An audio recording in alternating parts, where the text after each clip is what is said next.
Yes, yes, Roots. Greetings, one and all. Yes, soul brothers and sisters, yeah. Yes, I am back again. Brother Siayome, a.k.a. Cosmical Mystic and Ab Onk Ram, and you are tuned in to Bless Radio 1 for the Cosmic Roots Show. So I trust all is, one and all is well, and getting through and surfing through the energy waves and situations, and finding your balance and growing through each experience from moment to moment, finding more of your authenticity, and growing from your mistakes, and to become more on point with what and who you are. Because man, there's a whole heap of stuff, kind of energy waves going on, and yes, everyone's got different realities. Everybody's in tune, with their different realities, whether it's the illusion, delusion, or waking up more to the awakening of their true inner core, to who they truly is. So, there's all this diversity of different stages, but there's a lot of I don't really get too caught up in the social media too much, but sometimes, things come across your path and you go, oopsie daisy, what's this at? And then, the whole Michael Jackson stuff, the rock, the R. Kelly stuff, I don't want to kind of give too much energy to it, but I'm just mentioning that. But you got to realize that while a lot of that is going on, there's other things going on at the same time. And what you are choosing to get caught up in when you're dealing with the media circus, where your attention is being, it's like, hey, y'all, there's attention on certain things. Well, it's distracting you from other things on the other side of the plate, so to speak, of what's going on. And, it's a circus, y'all. Basically what I'm saying, it's a media circus. And, I was talking about on the previous shows about what is archetypes, and I was mentioning before what is, talking about the animus and the anima, okay? And for a light refresher, the archetypes are centers of energy within yourself. They are, you can say, primordial or ruling structures within your psyche, within your consciousness. And a lot of folk is unconscious of that.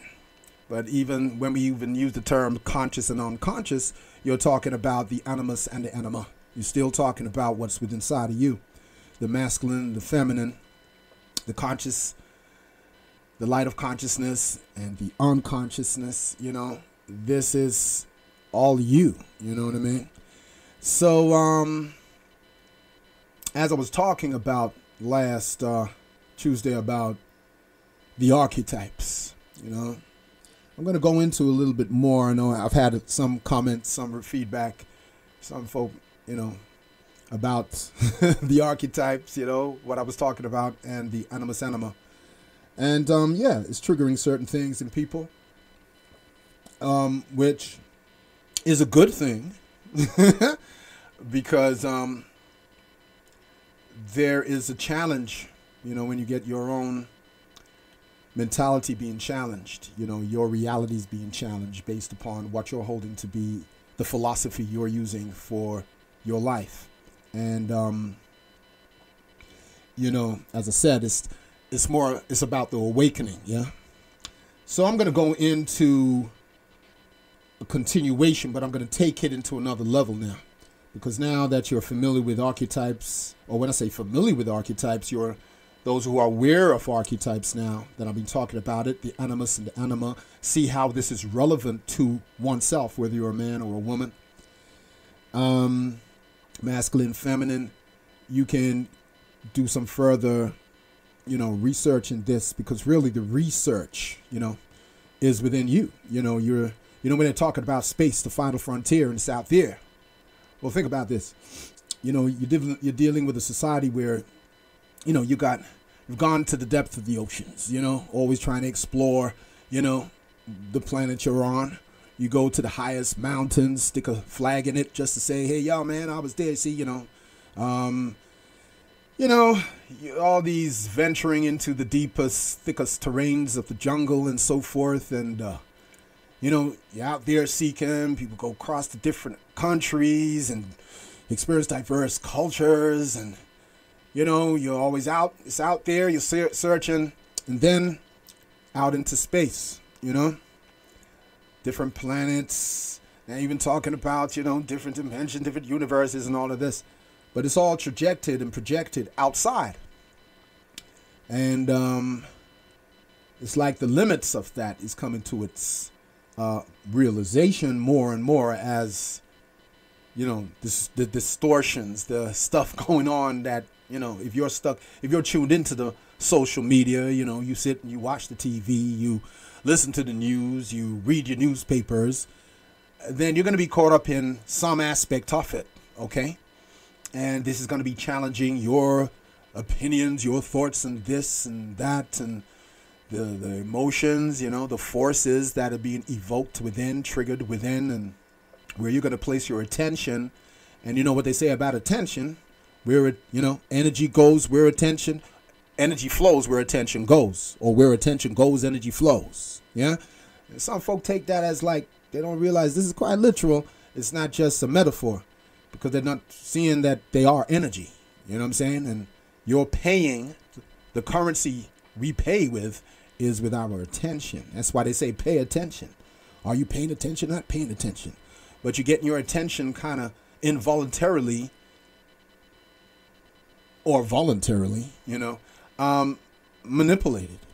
But, a lot of folk just deal with the flesh, blood, and bone, and just looking at the canvas outside and think that's what the reality is. And get caught up in energy harnessing from the unconscious, subconscious level of yourself. You're being harvested energetically. You know what I mean? While you sticking out your big opinions about who you think is the devil incarnate, who you think did this, this and this and that, and majority of the people making their, getting caught up in the media circus, they're not even there. They don't know. You know what I'm saying? They're not any first-hand witness to anything.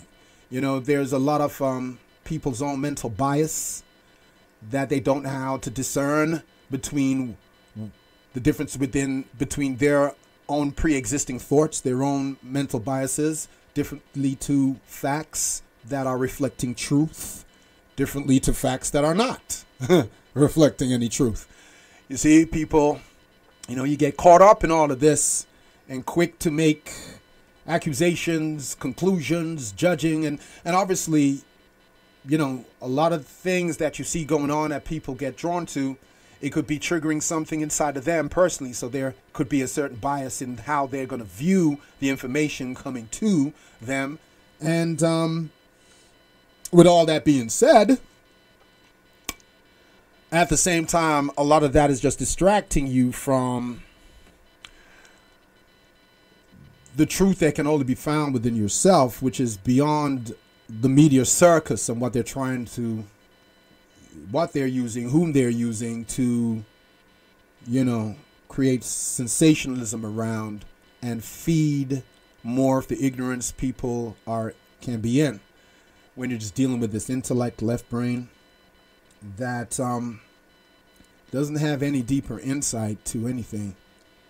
And, some people may not want to hear that because they think they know this, they think they know that. And, maybe you do. Maybe you know something more than I do about certain things that is going on certain level platforms of the media circus. But while that's going on, there's another level that's simultaneously taking place. And as I said, it's a lot of energy harvesting, energy harvesting. And that is real deal, yeah. You know what I mean? Energy harvesting. And what are you giving your energy to when you get caught up in this media circus? Judging this, judging that. And look, man, people can paint stories of you. You know what I'm saying? If you, various things was, presented in different this and that. I mean, you can't allow a lot of this media circus just to influence your how you are, what you're doing with your energy, and influencing your mind and the way you perceive yourself, as well as how you're perceiving whom is being on the firing line now, who's in the gallows, to be head on the block now, you know what I'm saying? And all y'all are the judge, the persecutor, the prosecutor, the judge, you know what I mean? And the executor, you know what I'm saying? But a lot of folk don't understand how energetically what you are getting yourself caught up in is not separating you out, from what energy returns that come out of this stuff, what comes back to you. You know what I mean? Where some people talk about how Trump, the devil incarnate, for example, and some people say this person is that and this person's whatnot incarnate, devil incarnate. You think, wow, it's amazing how I'm not saying there is not the distortions going on and people must be responsible for the actions behind their behaviors, yeah? You know what I mean? This is the thing. But it's also how a lot of people project, you see? I'm coming back to the archetypes and stuff. They're projecting, a lot of things from within themselves out onto the outside like a canvas, And this stuff is going to make things, well, some people are going to get slapped, energetic slaps. And they're going to be looking outside in the mirror, pointing finger to it, even spitting at the mirror. Don't realize they're spitting at their own selves. Because they don't really realize how reality is working and how the illusions got you, giving more attention to it as what your mind's caught up into, Now, this is the Cosmic Root Show. So, anybody just tuning in, what I talk about, where I'm at, is about awakening. It's even beyond, say, your teaching, And it's about awakening ourselves up to our inner core, the innermost core. Because this is the time we are really in. The information age is giving you the inclination how the age of Aquarius is coming in, And how each archetype becomes, when you're moving from one archetype to the other, how the one that you're moving into is what's becoming the more dominant archetype operating in you, as the previous archetype that we're coming out of, on a collective level, that would be the Piscean archetype, how that is having to, got to let go,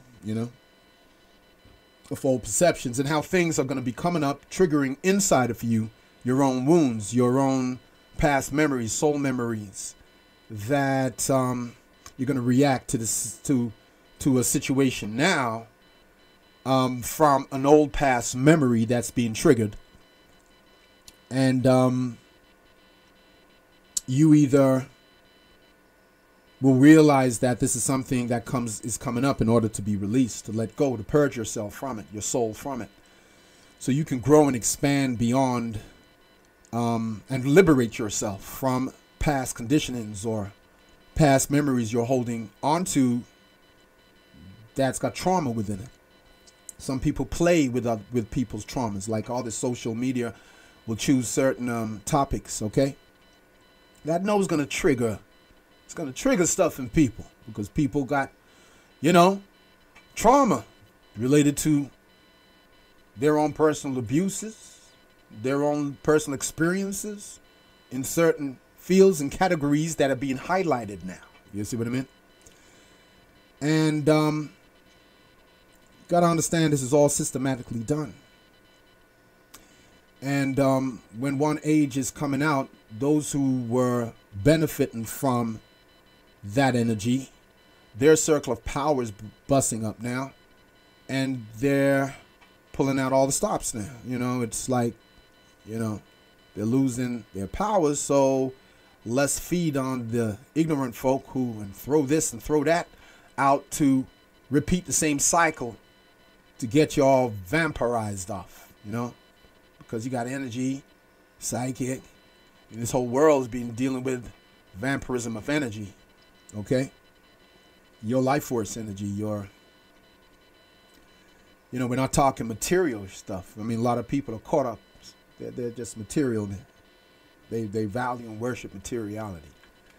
And they will be more pulled in and more triggered with fear and more to distort even what they hear and what they see, They're very biased and very, very contracted within.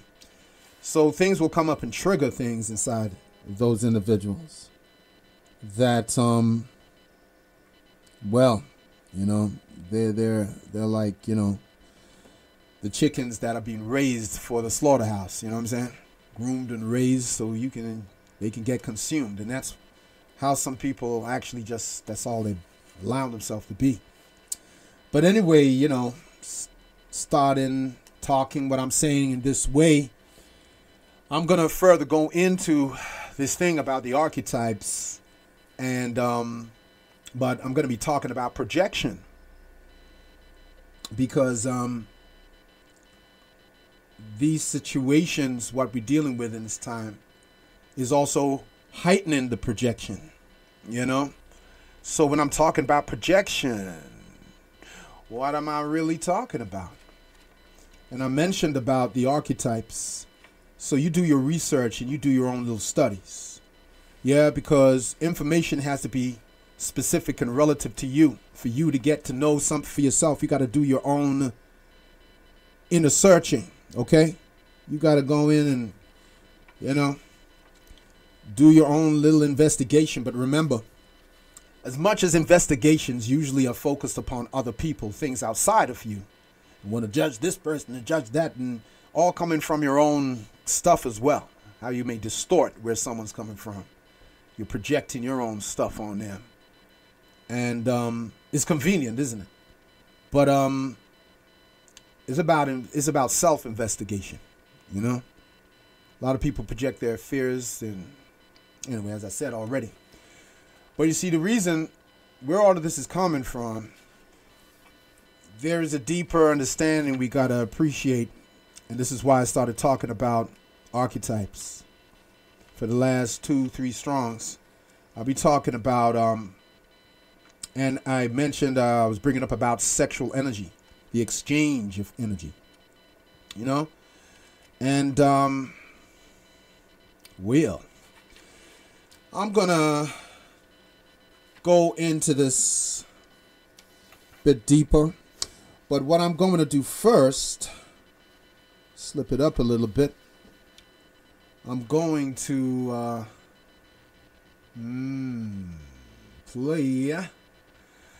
Yeah, next tune, because sometime, I play less music or more music, depending on, how I feel to be flowing. So what I'm going to do, I'm going to play a groove here. I'm going to play this track here, King Tubby meets Roots Radix. So enjoy this and tune in, and I'll be back on the flip side of this.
Yes. Yeah, man, kind of getting it together here, and warming up as it is. So yes, that actually was, Crucial Attempt. That was Joe Gibbs there, dub-wise, and I'm going to get into this thing now this evening.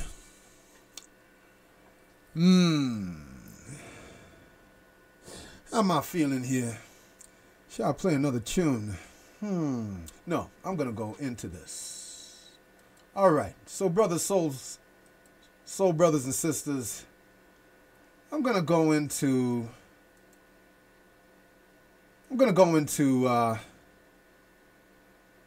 this thing about projections.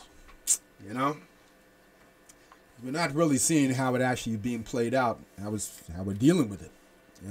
These projections.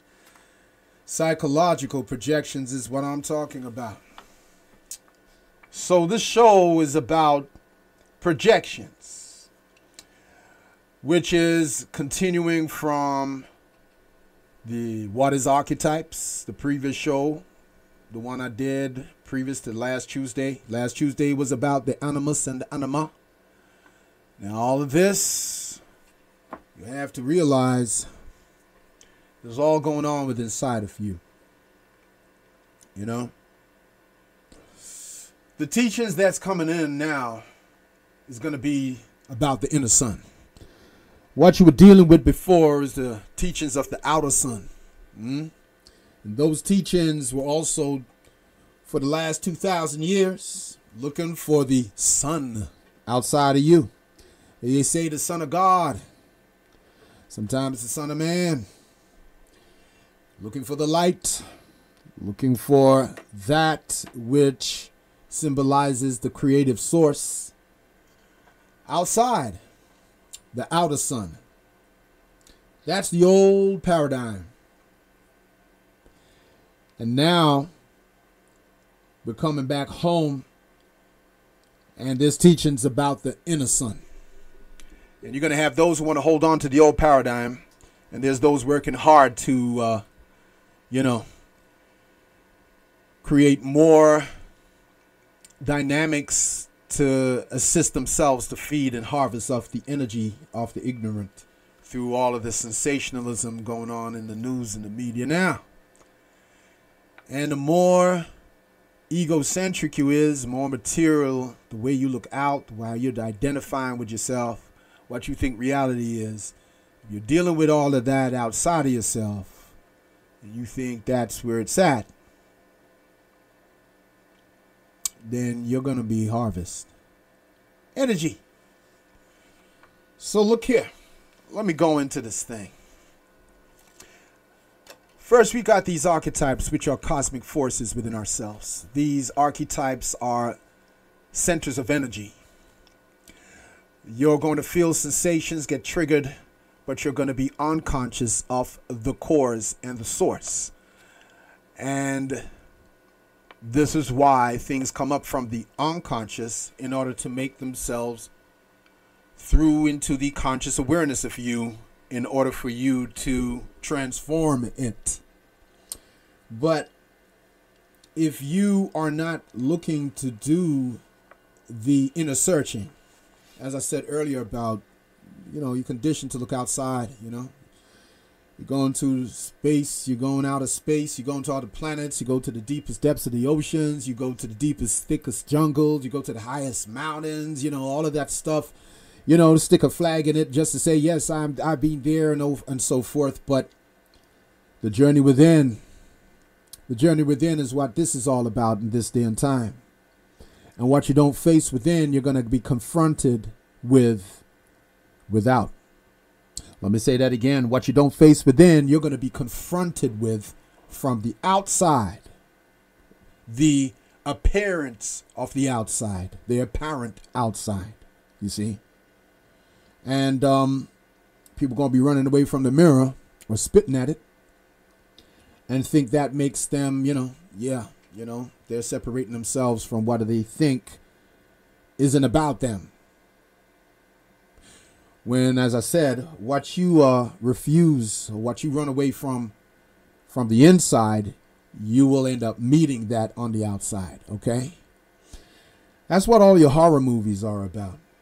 It's the deep unconscious that you got to go and you see your fears. You got to face your fears if you want to get into the basement to switch that lights, that power grid on, that power generator to switch all the lights on in the house after they've gone out. Who's going to be the brave one to go down deep into the basement, into the cellar, where it's dark. Yeah, you're going to face your fears but you're going to have to do that if you want to get to the power switch, you see, to switch on that switch. Pull that lever or press that button to switch all the lights on in the house to illuminate the whole house. And the house I'm referring to is your temple, your body, you. But you have to face your fears when you're going down those little stairways. You know what I mean? That's why they make the movies out of this stuff. It's called horror. What's on the other side of the horizon? Horror. Okay? You know what I mean? So, let me go into this. You see, projections are psychological. And the projections are the inner complexes. Sometimes, our inner complexes sometimes get unconsciously projected onto other people who are used like blank cinema screens. from being negative and destructive, once clearly recognized as a part of the inner realm, the same inner forces can be transformed into positive archetypes, a valuable part of conscious, rational life. Now, I was talking about how we will experience there's a positive and negative aspect of the archetype. As we're saying, there's the animus, the masculine archetype, and the feminine archetype, the anima. And archetypes are also the constellations that we call our sun signs. All right. So if you're Aquarius, that's an archetype. Okay. You have 12 archetypes within your consciousness, which are known as the 12 constellations, which correspond with the 12 cranial nerves in your brain, nerve centers. You know, you're dealing with the 12 hours on the clock, but you got 24 because you got the 12, you got your light and you got your shadow hours. You see, 12 hours light, 12 hours shadow. You know what I mean? So you got your light and your shadow and everything. It's a part of the natural cycle of things. So you got your light and shadow aspect of you too. And these archetypes are psychic forces within. These archetypes are ruling structures in your consciousness. So I do soul readings with astrology based on soul astrology. And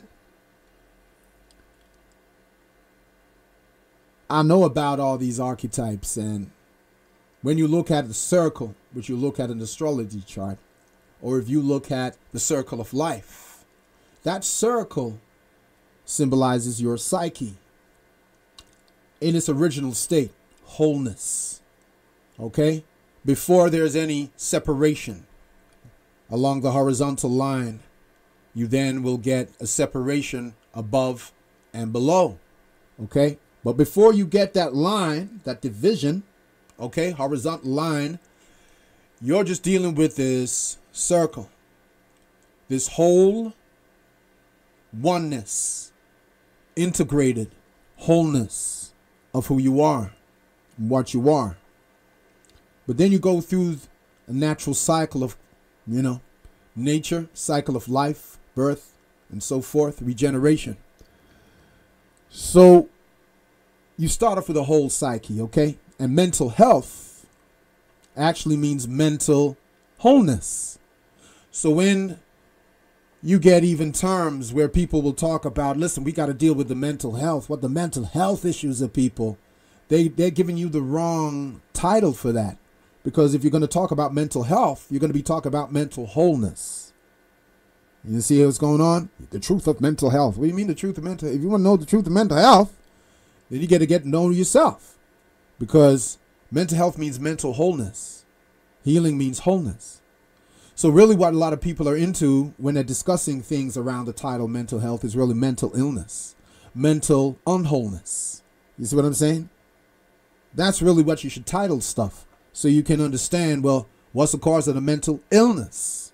What's the cause of the mental fracturing? Yeah? What's the cause behind the mental dissociation, emotional dissociation? Yeah, because you gotta, when you're dealing with a circle, you know, it's an ancient symbol that could be, you know, it's used for the all, to symbolize the all as well, you know, the absolute source, you know. But it's when you're dealing with the circle relating to your psyche, well, the circle represents the wholeness of your psyche, and then you got the division that comes, the horizontal. The horizontal line represents the feminine, and the horizontal now divides the whole psyche now into two parts, conscious, unconscious. The conscious represents the feminine. The unconscious represents the conscious represents the masculine, and the unconscious represents the feminine. So now you got this apparent division between your whole psyche being compartmentalized now into one being the conscious, the light of consciousness, the other one being the unconscious. Okay? And as I said, they also represent, that's conscious is the masculine, the unconscious is the feminine. And then you get the horizontal line that now divides that circle up into now 4 sections. Okay? Now, what you're going to have now is this fragmentation in consciousness. It's the separation, I should say, where now you got 4 portions of this wholeness. Okay? And one of them is your ego, which is your mind and body identification, your mask, your persona, your name, the things you do. That's what you're using to give yourself a superficial psychological identity. And then you got that side that is shown, you know, the pleasant side and so forth on the outside. And then you got the shadow of that identity, that ego. You got the shadow. That shadow is, you know, what many people have to go and face. You see what I mean? That shadow in themselves. And if you're afraid to look into the shadow, this is the dark, going within. That's how you have to start to go in there. You project what's in you on outside, away from you, onto others. You see, if you are afraid of doing that examination. And you got to transform that shadow into light, because it's shadow. And how you do that is with the light of consciousness that now has to go within, not be directed out there, and pierce into the shadow within you, the darkness, that which is obscured from the light, so to speak, until the light of consciousness lights it up and makes you now conscious of what you were unconscious of within you before, which was lurking and hiding in the shadow. Okay? So you got your ego, you know, personal self-image. Yeah? Your mind and your body is your ego. It's the structure and an instrument. But a lot of people identify with this structure and instrument as all they are. And, you know, this is where the limitation comes in, and this is where all the distortions and the projections will be coming from, this place of plane of ignorance. You're looking outside. So you got the light of consciousness that has to penetrate into the shadow in order to illuminate it and transform these negative ideas, these false beliefs that we hold on to, these psychological and emotional patternings that make us judge and criticize and label and limit, you know, aspects about ourselves, how we relate to ourselves, and then how you'll project the way you relate to yourself out there onto others, you know, the canvas, okay? And then you end up having, you come to the place where you, if this is happening in the male psyche, masculine psyche, then you're going to come to the 4th section, which is your anima, the feminine aspect in you that you need to integrate in order to then gain access to your true self, realizing your wholeness again. Before, the psyche was divided into 2, then into 4. Okay? And if you look at the cell, a cell divides, it starts whole, then it divides into 2, then it divides into 4, then it divides into 8. And then from the 8, it then divides again and multiplies into trillions of cells. And when it reaches a specific volume of those trillion cells, then it stops the multiplication or the division of itself. And then what steps in is a directive intelligence that allocates different functions of what these cells, which are all alike, are going to now take on as different stations to now become the cell, heart cells, okay, bone cells, nerve cells, hair cells, skin cells, eye cells, you know, nail cells, lung cells, liver cells, kidney cells. You get what I'm saying? Get where I'm going? Yeah? And all these cells are being directed by a organizing, self-organizing intelligence, okay, that is giving allocation or allocating various stations where all these cells that are now into trillions are going to now become in order to grow into, yeah, this living organism, this instrument that becomes known as our mind and body, okay, or the ego. All right. Now, deeper within there, beyond your ego, who's constructing the ego? Who's constructing this mind and this body? And we were on this old paradigm, which I'm talking about what we're coming out of, where we're dealing with separation, man-made beliefs, and the beliefs people still hold on to in the separation, looking for the source of this, creating this body and this mind, and you're looking for it outside of yourself. Well, we're in the day and time where it's now about the inner sun, as I said already, and it's about realizing how you actually come into being, okay? How this physical body, this mind, this instrument. And you notice an instrument, you'd say a musical instrument has to be finely tuned, And the instrument is to be, is created for a purpose, which is, on a musical instrument, is to be played. But then it's what's to be expressed through that instrument, yeah, by the master of that instrument, or the mastering of it. You see what I mean? This instrument. So who's the master?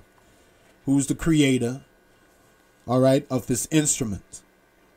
Now, a lot of people identify with this instrument as them. So they, in their ego, the shadow part, they have a lot of fear based upon the ignorance, the false, in their minds, what they hold on to, because they don't have no real knowledge about themselves or anything. It's just external stuff you've absorbed, and you just, this is why when people's beliefs are challenged, there's an insecurity that can come up. And that's where the defense comes from. It's not about, let's open up and let me grow and learn more. You know what I'm saying? Let me grow and expand, know more of myself. So where I'm coming here now with this, let me just read some little things here. Because there is this journey within, there's this process within that needs to be done. You can't bypass it. See what I mean? And people are at different stages at it.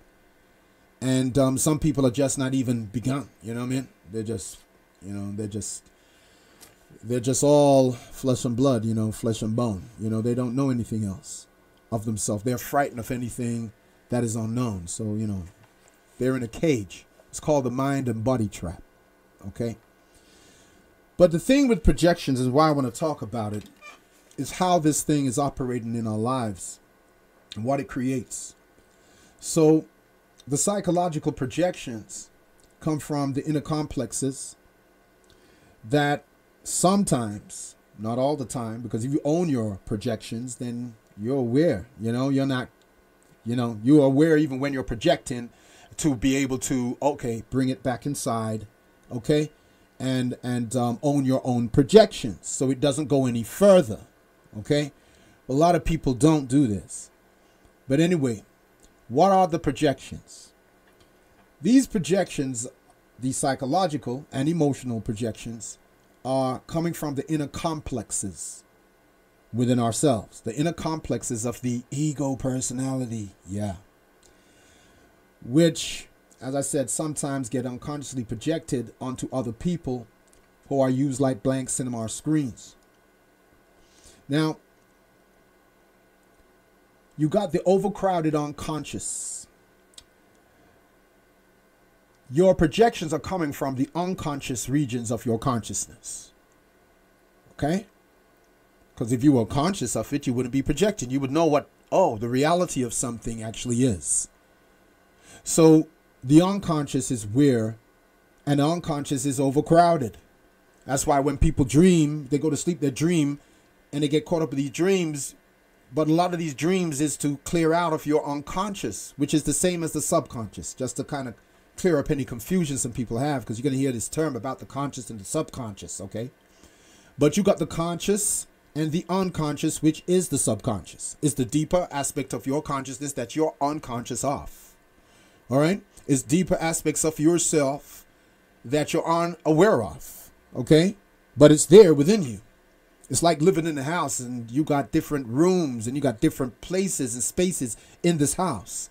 And you own this house. You occupy. You're the indweller. But you haven't ventured to certain places in the house, maybe. You see what I mean?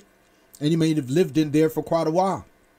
But there's certain doors, certain cupboards, you know, certain things you may only just be recently discovering. Certain things are like secret compartments you're even unaware of that exists within your dwelling space. You know what I'm saying? So I'm just giving that as an analogy. That's why I said about going into the basement to get to that power generator switch to flick it on to light up the whole place. You're going to have, you know, this is when that is symbolic of the unconscious. All right. So if so understand what I'm talking about, how these archetypes are also given these different names, but it's the same thing it's referring to. But if you're looking outside, you're missing the whole point. You're missing the point. Yeah. You're going away from the point. Okay. The point is within you. You see? So in the unconscious, it's overcrowded. Okay. With a lot of erroneous beliefs, memories, trauma, you know, coming from, you know, trauma that's being suppressed within the unconscious. Okay. So there's disassociation on an emotional level with various things that one is unconscious of because, you know, this is where certain things are hiding out. So this is why they would call the unconscious or symbolize the unconscious with darkness. Okay. Because you're unconscious of it. And the conscious with light. Because it's lit up. Oh, I'm aware of this. You see what I mean? And that's very simplistic or very simple way. But this is very deep. It's not, you know, we're not talking about just the light of a light bulb here, you know, because light actually symbolizes knowledge and understanding. OK, wisdom, knowledge. That's what light really symbolizes. It's not, you know, a light bulb or a candle light. These are symbolic for what it represents. What does a light do? You know, switch on the light when it's dark. It illuminates the space. So now you can see and, oh, clearly what's going on inside, what's present in the space, okay, in the room, okay. Well, all of this is really about you. The light of consciousness has to penetrate into the unconscious to light it up. But there is a process of deconditioning the unconscious, like decluttering. You know what I mean? There's things you need to move out of your room. That is, you know, you don't use it. It's no longer, you know, you don't even have any use of it. But it's all cluttering part of your room, you know? And there's things you need to declutter in order to make room and space for, or a clear space for, yeah, what you want to be illuminated through into it, okay? Which is the light of consciousness, so it can light up the whole space. The place in you, so you can integrate, yeah, with who you really are. So there's this process. But when you're running away from the process, you'll get caught up in projection. And we hear about this stuff, you know, people projection, they're projecting their perception they have of somebody or something or someplace. And they're not realizing that they're looking at a movie screen. They're using one of those three things as basically the canvas, a blank cinema screen, you know? So your unconscious is crowded and it needs deconditioning. From what? Specifically, all this man-made beliefs, okay?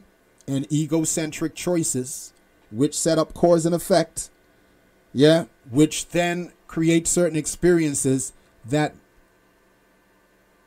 you may not want to own, because some of the consequences of those experiences have been traumatic, painful, not very, you know, you would say painful, traumatic, and yeah, where you end up disassociating yourself because of how painful that experience has been, okay? How traumatic has been. So you begin to disassociate parts of yourself from parts of yourself. All of that stuff is in the unconscious, you know, just like you chuck all the stuff in the basement you don't want to presently see in your face. You throw it away into the you know, some other room or into the basement of the house so you don't have to consciously be reminded of their presence. But it comes to a point where you're going to have to clean out the back room or clean out the basement. You know what I'm saying? You're going to have to face the dark in there. You know what I mean? And usually when you go into a cellar, what do you do? When you're entering into a dark place, you'll bring a torch with you. So that torch you carry to light your way in the dark basement. Yeah? And that torch is symbolic of the light of consciousness. The light of consciousness, your conscious awareness being turned inward. Okay? And where you're focusing that light is how you would focus the torch in order to illuminate your path as you move through the shadows to get into the basement to turn on the power switch of the generator to illuminate the whole house. Okay? Because there's been a power shortage. Okay? So, and there's a lot of power shortage in the sense of how people don't feel emotionally empowered, and the emotional, you know, the need for emotional security, which then breeds emotional attachment, which comes from the emotional insecurity, which is behind that which you're emotionally attached to, which you're seeking security from. So if that was to be removed from you, the letting go, then this is uncomfortable. It's anxiety that's experienced. You know, you're gonna react like your life's being threatened, you know, life's in danger, because your emotional attachments is where your insecurity points are coming from. You see? When it's not being internalized within you, it's dependent upon something external. Okay? So usually when people pass away, there's a lot of deaths recently. A lot of people being passing away, and a lot of people being experienced the grievance of, you know, departed ones. What you're getting there is the lesson in letting go. Okay? And the pain in letting go comes from the emotional attachment that we have to what or whom we were deriving a sense of emotional security for ourselves. We were depending upon, you see. And then comes a time where that gets pulled away from you, and this whole thing about letting go, and a lot of people don't like to let go, and the pain, you know, that comes up with letting go, you know what I mean? But it's all a part of a process, yo. You know, if you want to go and get something in the store, let me show you how this thing is so intricately interwoven in everything you do.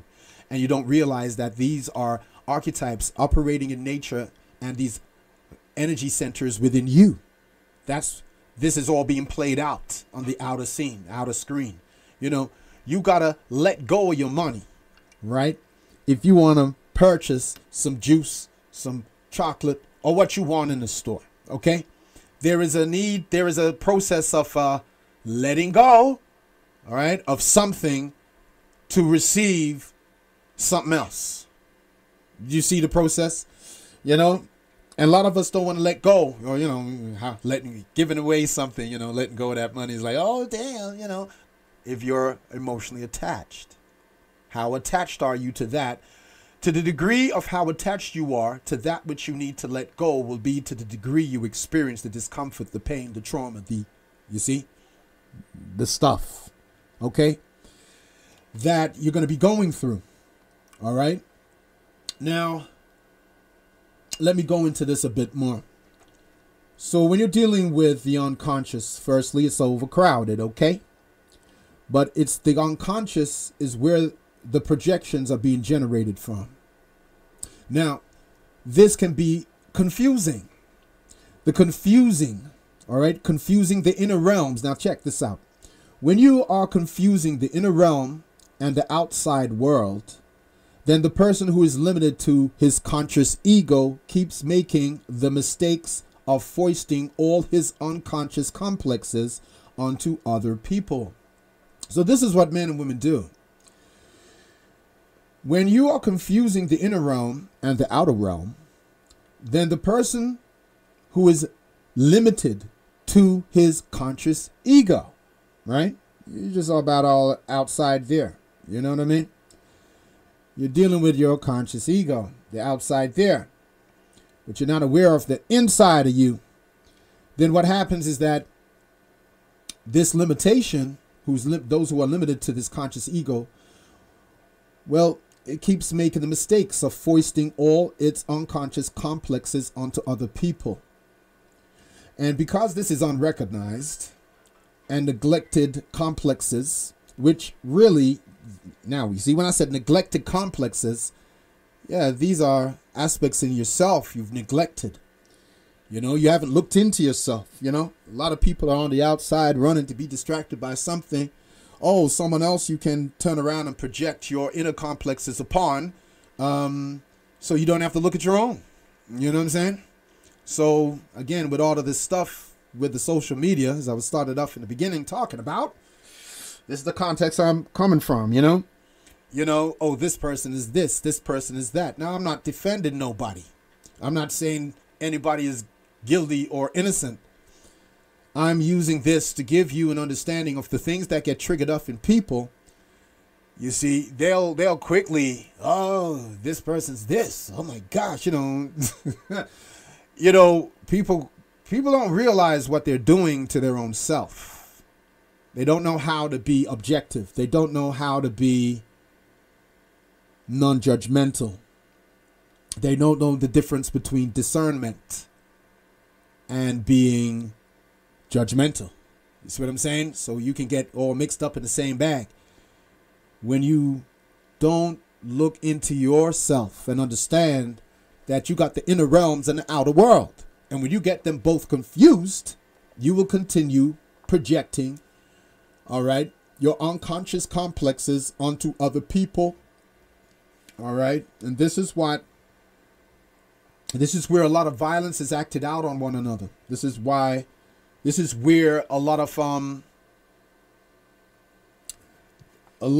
unhealthy, basically, behavior comes from. Okay, when I say it's unhealthy, it's unwholesome. Remember, health is the same as wholeness. Okay, so there's wholesome behavior and unwholesome. You know what I'm saying? Like there's wholesome food and unwholesome food. You get what I mean? So it's, you know, it's all represented in everything. You can find it in everything in what you're doing. All right. But to get to the ultimate reality, you have to realize that the neglected, or what we said, because of the unrecognized and the neglected complexes, and you hear people talk about the personality complexes or the complexes of individuals or the complexes of things. Yeah. Well, on the inner plane, you're talking about centers of energy. You're talking about centers of energy that you're not aware of existing inside of you.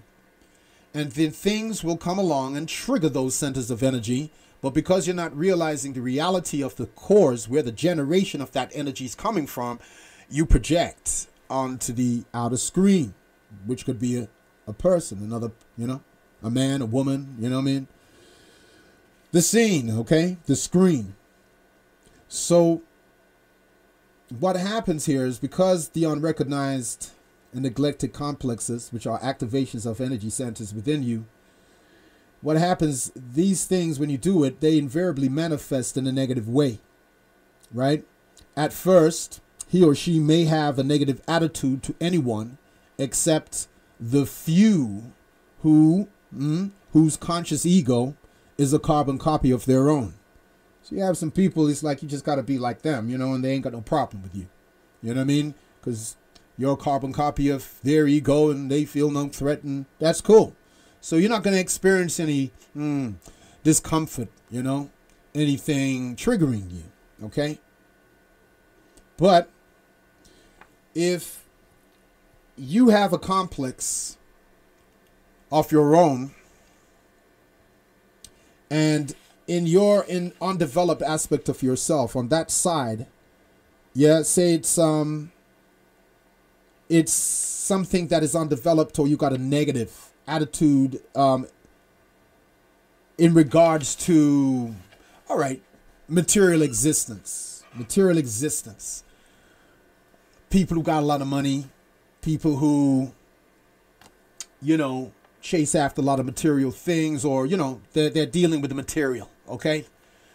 Now, you got people, you judge, like some people think, some people believe that if someone's rich in the sense of financial, material, that type of thing, some people think that you must have come across that in a bad way. Only people, who are evil and wicked, have a lot of money, because they must have done something really bad to kind of get that amount of money. You see what I mean? These type of beliefs, these type of judgments, these become also representations of the negative archetypes you have inside of yourself, to do with wealth, to do with other people, to do with the material world, or to do with the spiritual. You know what I mean? Frightened of the spiritual, thinking you're going to get possessed by demons. And what is a demon? You know what I mean? People don't even know what these words really mean. It's interesting how the word Democrat is linked to people. Demonstrate. Oh, it's people that demonstrate, don't they? You know what I mean? You demonstrate, or you're going to try to give an example. Oh, let me demonstrate and perform something for you. A person, people. Get what I'm saying? Democratic. That's dealing with people.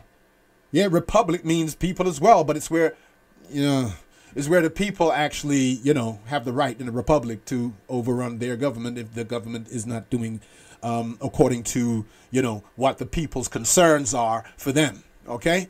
So in a republic, you can, you can protest, demonstrate, you know what I mean? You can, challenge the governing body, so to speak. In a democratic system, which still comes into dema, or like also in the word demiurge, you're dealing with people, okay? Working people. But who are the working people working for? See, a democracy, demiurge actually means working people. So the working people are working as slaves to those, that they're under. Anyway, I don't want to get into politics here and all of that, but, basically, if you got a negative, when the term inferior and superior, these words, you see, inferior is something that is not adequately developed in comparison to something that is more fully grown and matured and well developed. It's going to be superior in comparison to that which is not as developed. So it will be inferior. So that is relating to when we're not going into ourselves to do various works within ourselves, we're going to have certain aspects of the archetypes that are not developed for it to shine in a positive light. It's the negative aspect. And usually what people don't like inside themselves, they will deny, okay? They will deny exists, or, they're uncomfortable if something comes up and triggers it within inside. And this is where the projections, as I'm saying, comes from. So then what would happen, for example, with somebody who's got this negative idea about people who have a lot of material things, or, nice cars, yachts, home, house, nice clothes, and a whole heap of money, they could have a judgment about that, okay? And material existence. So what would end up happening, they would project onto folk who they see, who are in certain positions of certain status and social status based on their material wealth and so forth, or, seeing someone in some nice clothes, or somebody driving an expensive car. They now become what these people project. They become the loathsome, who you loathe, who you look at and give it, look at them. Oh, you think bank managers are corrupt. So that loathsome bank manager, you see what I'm saying? You will deal with, all of these people will seem to be you'll meet these type of people. They'll dog your path, and you will keep thinking to yourself, flipping heck, look at these people. Why are you seeing all these type of people, and these type of people are bringing up that type of feeling inside of you? Yeah. So what's happening here is that these are coming from your inner projections. You know, and this goes with all this other stuff, you know. But let me continue. Let me see if I can clear this up a little bit more, because I'm giving some, you know, detailed understanding here, trying to give you examples. That's what I'm trying to say. So what happens is that, for example, but yeah, okay, let me hit this. But on the contrary, intuition is the weak inferior side. If intuition is the weak inferior side of one's character, then it will be the priests, okay, with the hypodermic, you know, hypodermics full of heroin or some stuff that, you know, is gonna, you know, inject you with all of their, you know, distortions and so forth, okay, you know, because the process is exactly like a cinema. You know, the other person is ignored and turned into a blank screen, a container for all your own fantasies and you know, and symbolic life. Others are merely there to provide flesh for the complex. And in them, the inner complex becomes incarnate. You see, for them, now, some people will say certain people are the devil incarnate. Ah, that dude, that's, you know, I've heard people say Trump's the devil incarnate. Now, I'll use this as an example. You're going to say that. You don't know this dude. You don't know shit all about him. Let's be real. You know, you hear in the news and the media, and I'm just using Trump because a lot of people get worked up if you hear his name. You know what I'm saying? Ooh, you know, people get worked up, you know? And you don't even know. You don't know this individual. You don't really know shit about him. That's the truth. You just hear what the social media tells you. Okay, if you do some research and you go into the background of this and that, if you do, you'll find out that this individual is actually a grandmaster chess champion. So he ain't an idiot. But you'll hear people, oh, is that idiot? Yeah. You see what I'm saying? People don't know nothing about who they're projecting their shit on. People love to regurgitate things they heard other people say about someone or something. Now, I'm not saying that people who are being accused of various things that they've, you know, allegedly supposed to have done, I'm not saying none of that's true. But you got to understand, why would you have such strong conviction about your opinion you have about someone or something when you don't know them? All you're dealing with is what you heard about this and heard about that.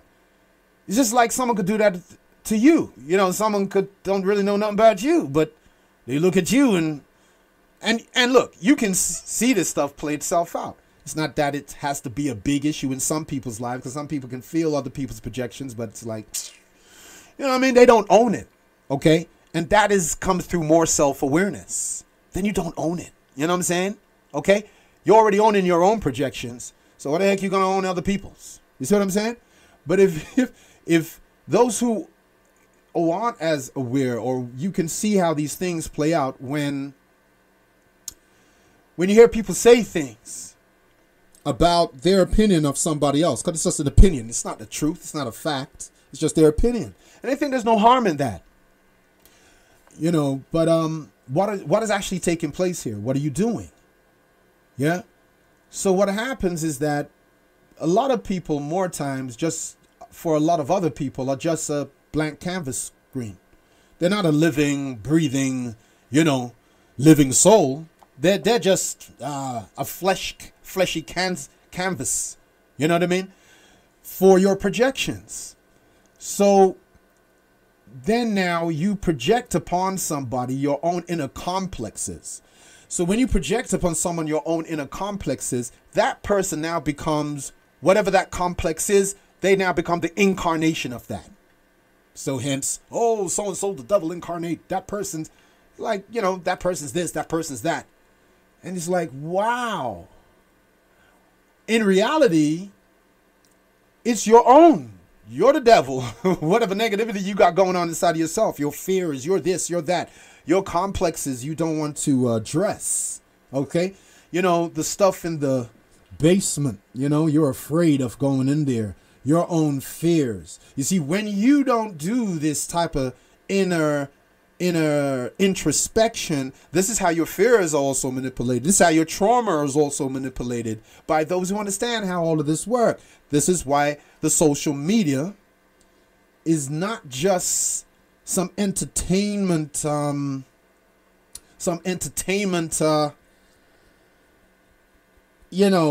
agent, so to speak. It's an agent for manipulating your unresolved, your stuff you got in your unconscious, okay? And they will play it. And these stuff will, that's why you'll watch a horror movie and certain things will come up inside you. Whoa! You know what I mean? Or some people don't want to watch a horror movie. No, I don't want to deal with that. You know what I mean? Because as I said, it's the things in you you're afraid of. But obviously in the movies, they exaggerate some stuff. But at the same time, what you see in certain movies, horrific movies, you see it get played out in the outer world. You see it get externalized. And then people are like, damn, somebody chopped up somebody's head off of their body and, found them or chopped them in bits in their freezer. I know that's gruesome, but I'm just saying, like, sometimes you're seeing how these horror movies are being literally played out for you. Okay? Which is there to also keep you in fear of not wanting to go into the darkness of your own self. Because you got a lot of folk who go on like they don't have no darkness in them. What do I mean by that? I'm saying the shadow aspect of you. You know what I'm saying? It's like, you know what I'm saying? Everybody's got some shady ass shit going on. And this is where things become very hypocritical. When, you want to turn around and just deal with the light. And funny thing, the thing with light, everyone thinks light is so good. The light. But you've had people blinded, not by darkness, but by light. Light was too bright, too much voltage, something flipping heck, burnt out their neurocortex shit. Oh, now the light wasn't too good now. The light ain't too bright no more. You see what I mean? Light doesn't necessarily mean good. You see what I'm saying? Because when you got this narrow judgment of what's good and what is bad and what is right and what is wrong, and you don't understand that you got to see things in a holistic way, and you also have to look and see both sides of a coin. You got an inner and outer aspect of yourself. The outer is what you're seeing in the mirror, in the reflection, yeah, in a mirror. Your skin, you can look at it, your hair, your eyes, your clothes you got on and stuff. All of that's the exterior aspect to you. But then you got a inner aspect, which is hidden, which is dark. I mean, your lungs and your heart and your kidneys and all of that's functioning. These are operating in the darkness within your body. Yeah? Have you looked at it like that? If you wanted to run away and think it's just I'm not a bad person, I'm a good person. What's good and what is bad? It's all based on your societal and cultural conditioning. Huh?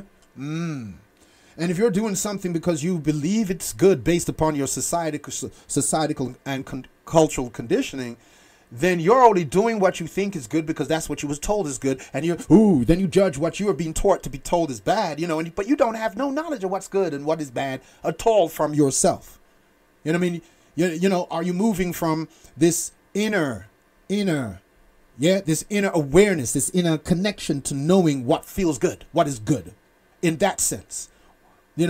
From an unconditioned place, not a conditioned place of how you are then judging what is right and what's wrong, what's good, and so forth. You know what I mean? I'm not saying that there is no order and there is no virtuous ways to be. There certainly is, but you would want to do that because that comes through you naturally. That comes through you because, yes, that's what you're embodying, and this is what you feel is from the core of you. It's not a condition. It's not something that you've been taught, but you don't know why. This is bad, this is good. Which is why when people end up having certain experiences contrary to what they were made to believe about a certain thing, their whole flipping mindset just gets, that belief just falls away because they realize how ignorant they were now that they've had an experience that is contrary to the conditioning of their minds to how they're supposed to perceive a certain thing, as good or bad or right or wrong. Okay? So, you know, you got to get into your psyche, man. You got to get into the psychology. Otherwise, you're just dealing with, you know, you're dealing with a programmed self, a conditioned self. You're not being your true self because you don't know your true identity. And therefore, you would need to decondition the unconscious from these pre-programmed things, ideas and beliefs, in order to get to the unconditioned reality of yourself. You see what I mean? So I'm talking about these projections, and you may think, well, I mean, how am I putting this, and why am I talking about it? You know, but I trust you're going to get a little better clarity in why I'm saying this, because these projections are coming from unrecognized complexes, which are originating from your unconscious.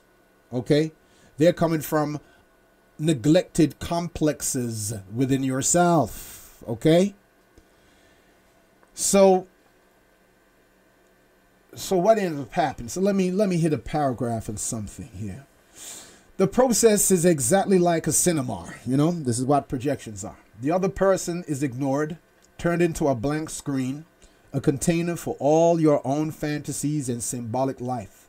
Others are merely there to provide flesh for the complex, and in them, the inner complexes become incarnate. This is particularly true of figures of the opposite sex, who are turned into embodiments of the animus and the anima. Relationships become burdened with characteristics and needs deriving from the inner mother complex. You know, we always want somebody to take care of us. Get what I mean? You know, you see, this is why you need to understand archetypes, where these energies, the forces emitting from the energy centers within you, deep within your psyche, are these archetypes, okay? And the mother is also an archetype. If you recall, I mentioned that in the masculine psyche, the anima as an archetype, okay, is reflected in as symbolically as the mother, the sister, the wife, the daughter. Okay, these are archetypes. Okay, and then in the female, the animus, the archetypes that are within the psyche, the consciousness of the feminine psyche would be the father, the brother, the husband, the son. Okay, these are archetype, and these are complexes. These are energy forces. So the mother complex, you see, the mother complex is about where we felt nurtured or not nurtured. You see what I mean? And how we're relating to the mother complex in our own self. How do we nurture or nourish ourselves, and how are we going to nurture and nourish someone else? Or how are we projecting our mother complex, our need for certain nurturing, that we may not have had, it may not have been developed. Okay, you know, when I've talked about inferior and superior aspects in ourselves as that which is being developed differently to that which has not been worked upon, and therefore is still immature, infantile. It's not grown and developed, so it's related to in a negative way. Okay, so this is what I mean based on these archetypes and different functions of them. So let me continue. At the same time, you got the positive side of stuff. So let me hit the other side of the coin. The complexes are experienced exclusively from the point of view of the personal ego, the ordinary everyday I. From this limited vantage point, they are part of an independent unconscious realm. But from the point of view of the self, the same centers of energy are conscious, rational, functioning parts of the whole integrated psyche, and are then normally called the archetypes, which I've explained. In other words, archetypes, which are synonymous with complexes, are the positive and negative sides of the same symbol for inner forces in the individual or on the individual level. Okay, the microcosm. The microcosm is the individual level. The macrocosm is the, you know what I mean, the collective, the more broader level. Okay, the all-inclusive level. So then let me continue. And the positive side of projections, getting to the positive side of projections now. And the positive side of projections is that they are nature's ways of confronting us with our own complexes and forcing us to come to terms with them. So that's the positive usage. In fact, nature actually is positive, but we're not relating, or we're not responding positively to, okay, what is presenting on the outside of ourselves, that's triggering within us, okay, a center of energy that we are to become more conscious of within ourselves. That's how, some people who look at it positively, this is why you would say you turn something that seems negative into a positive and say, actually, that person helped me see something that was good, rather than, just projecting all of what is unfavorable inside yourself, your complexes, onto them. And now they're the whoever incarnate, the devil incarnate or some shit. You know what I'm saying? It's like, well, you would look and see that this is bringing up something. If you looked at it in a positive way, this is, whatever it is bringing up something inside of you to pay attention to. But we don't want to pay attention to what we want to, you know what I'm saying? We don't want to accept. There's a lot of self-rejection. Because if you got self-acceptance, then there's also self-rejection. You see how it goes? So which polarity are you at? Or where, or what part of the road, where are you on the road of integration? You see what I'm saying? To even go beyond positive and negative. You see what I'm saying? So you can no longer be reacting to things. You're more indifferent. You see? And this is when you're growing and you're expanding in your consciousness, because you're no longer identifying with the everyday waking I, the ego personality. You're now getting deeper and more identifying with the deeper core of you. You see what I mean? Which sees the bigger picture and is not identified with these illusions that we keep projecting from ourselves onto others as, screens of flesh. Okay? So these projections are nature's personifications. Nature's personifications. Now, we are personifications ourselves. But let me continue. Because, we are the personifications in flesh and blood. Personifications of what? All right, I won't give it all away at once. So these projections are nature's personifications in flesh and blood. And the actual relationship between a man and a woman in the long run can ensure inner union of masculine and feminine forces. The integration of the anima, but the process is very much helped along when the individual begins to distinguish between fact and fancy. Recognize that emotions aroused by other people, the disgust, the fear, etc. Because usually this is the first side of stuff that comes up. All right, when we're dealing with how one begins to experience the archetypes within themselves. They can experience it firstly in a negative way. So, you got women and men, they feel disgusted about certain people, or they fear certain people. You know what I mean? And, that energy goes out and it can be felt by the one who you're projecting it on too. You see what I mean? This is the reason why, this is what people end up getting, the very thing they feared.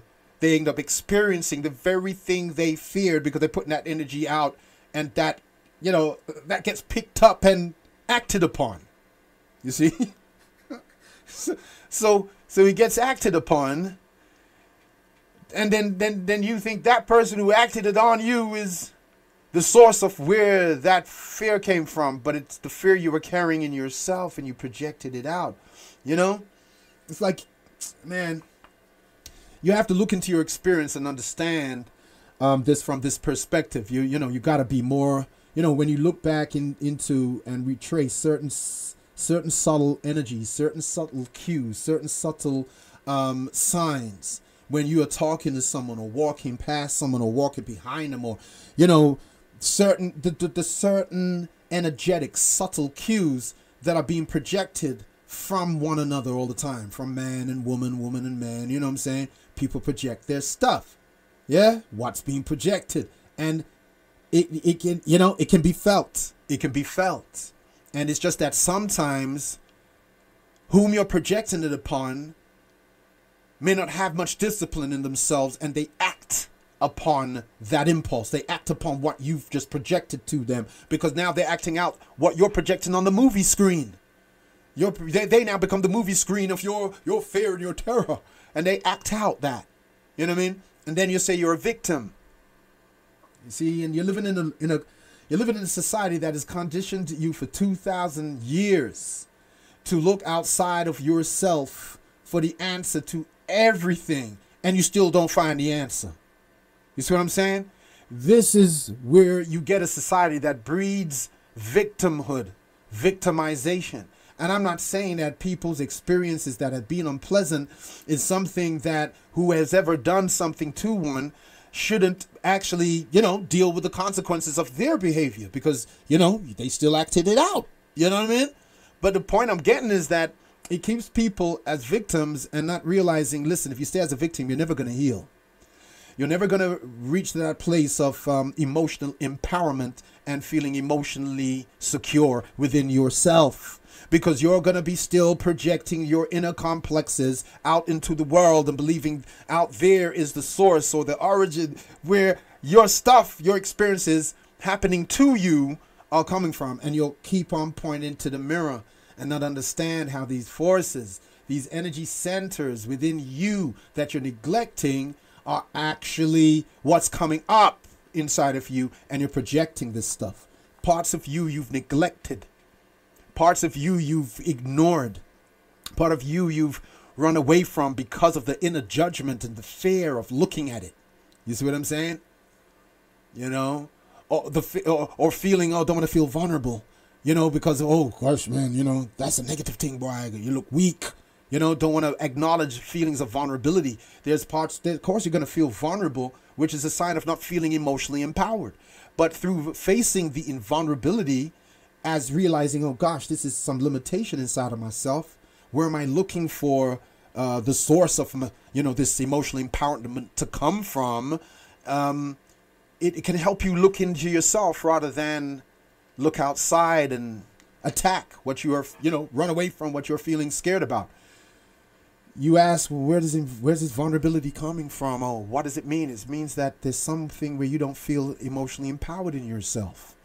And by acknowledging this vulnerability, this limitation, by confronting it inside yourself, is how you move beyond it to connect with now what does make you feel emotionally empowered, but you're going to find it within inside of yourself. But if you're afraid of looking at something that is in the basement because you don't want to look, oh gosh, I don't want to go down the stairs, it's dark in there. Yeah, if you're going to be afraid of looking into your unconscious, then they only get transformed, okay, with the light of consciousness, okay, penetrating into it and transforming your negative associations, your misguided ideas about yourself and what you were believing in to be so when it's not so. You know what I mean? Some people want to hold on to their own bias, their own mental biases. That you got to be real. Some people are very mentally biased and they just want to hold on to their own pre-existing negative views on something or someone. Okay, now these people don't grow that way, and they're gonna keep, well, gee whiz, because it goes deeper, because it's what you're also doing to yourself, because this becomes the way you're relating to yourself, and you're setting up an inner vibration that becomes a magnetic field that then will draw to you, called attraction, that which is going to mirror and reflect to you the way you're relating to yourself or not relating to yourself. And then we're going to spit at the mirror and don't realize you're spitting at your own reflection. Because you see what I'm saying? A lot of folk is like, no, not me, not me. This jerky stuff, reactionary stuff, because they're feeling judged, because they're judgmental on their own selves. So they don't hear someone in a way that is helping them, or they may not hear you in a non-judgmental way because they're very judgmental themselves. You get what I'm saying? Jiggity, because again, the statement is like, many people want to want outside to change, but they don't want to change inside. They don't want to change in themselves. You see? They don't want to change in themselves. They don't want to do the inner change. Yeah? There's, you want outside to change, everything to change, but you don't want to change inside. And you don't realize that what is externalized starts from the inner structure. Yeah. Your beliefs create an inner structure within inside of you that then gets externalized and reflects back to you the nature of your inner structure, the inner structure of your beliefs. Yeah, this is the deal. This is the real deal of the thing. But we're living in a world that has taught you back to front. And they did that intentionally so they can keep feeding and harvesting off the energy of your unconscious. All that energy stored in your unconscious is what they feed off. Okay? When you react and, project on the screen again all your inner complexes. Okay? The archetypes, these coming from these energy centers, these forces emanating from these energy centers within inside of you. Okay? The ego mind will shut down because it's just the left brain intellect, isn't it? You know what I mean? And it just gets, that's the conditioned part of you. So anything it's afraid of or it feels uncomfortable about is going to deflect it away. You see? This is why some people, they say, in certain, some people run away from themselves screaming, you see, when they, start to go into this process. But it's because of the denial they're in. You see, they don't want to own various things about within themselves. They either define themselves by a certain aspect, and that makes it, I tell you, man, people turn out to become their own worst enemy. And then when you're talking about the enemy out there, the enemy out there, man, what is really going on? Really, where's this enemy, so to speak? Because if you're not self-accepting, right? If you don't know how to come to self-accept, being the self-accepting. And when I'm talking about the self, I'm always referring to the soul, not the little waking eye dealing with the superficial psychological emotional identity that many people defend. Yo, man, my society and my societal and cultural conditioning. Yeah, this is who I am. You know what I mean? It's all a program. Because who are you intrinsically, meaning naturally, without all of those conditionings and programs that we're born into? You see what I mean? Who are you naturally without the programming? You see, what are you? Who are you and what are you? You see what I'm saying? So yes, and because there's the, oh man, the social media, man, got enough food, boy. Enough of you guys are energy food for them men. You're going to talk about Michael Jackson scenario. You're going to talk about the R. Kelly scenario. You're going to talk about Trump and what he's doing and not doing. You're going to talk about, what I'm saying? You get in this, wow, so much opinions about this person, that the person, this or that. And you get people want to investigate other people. People go on Google, who's this person, who's this guy? And when they Google someone, and you think, oh, that's all cool enough. But let's talk about self-investigation. You notice when the spotlight's turned in the other direction, people get uncomfortable. You know what I'm saying? They feel they got the right to be, armchair criticists. They're just couch politicians or couch, They're just easily quick to be the jury and all of that stuff. Oh, I've always known, I knew that person was no good, blah, blah, blah, blah, blah, okay, whatever. But now let's talk about self-investigation, not somebody else. Let's deal with self-investigation. You know what I'm saying? Let's investigate your own self. Let's go in. Let's invest. Yeah? Open the gate and invest in oneself and investigate. Yeah? Investigate yourself. You know what I mean?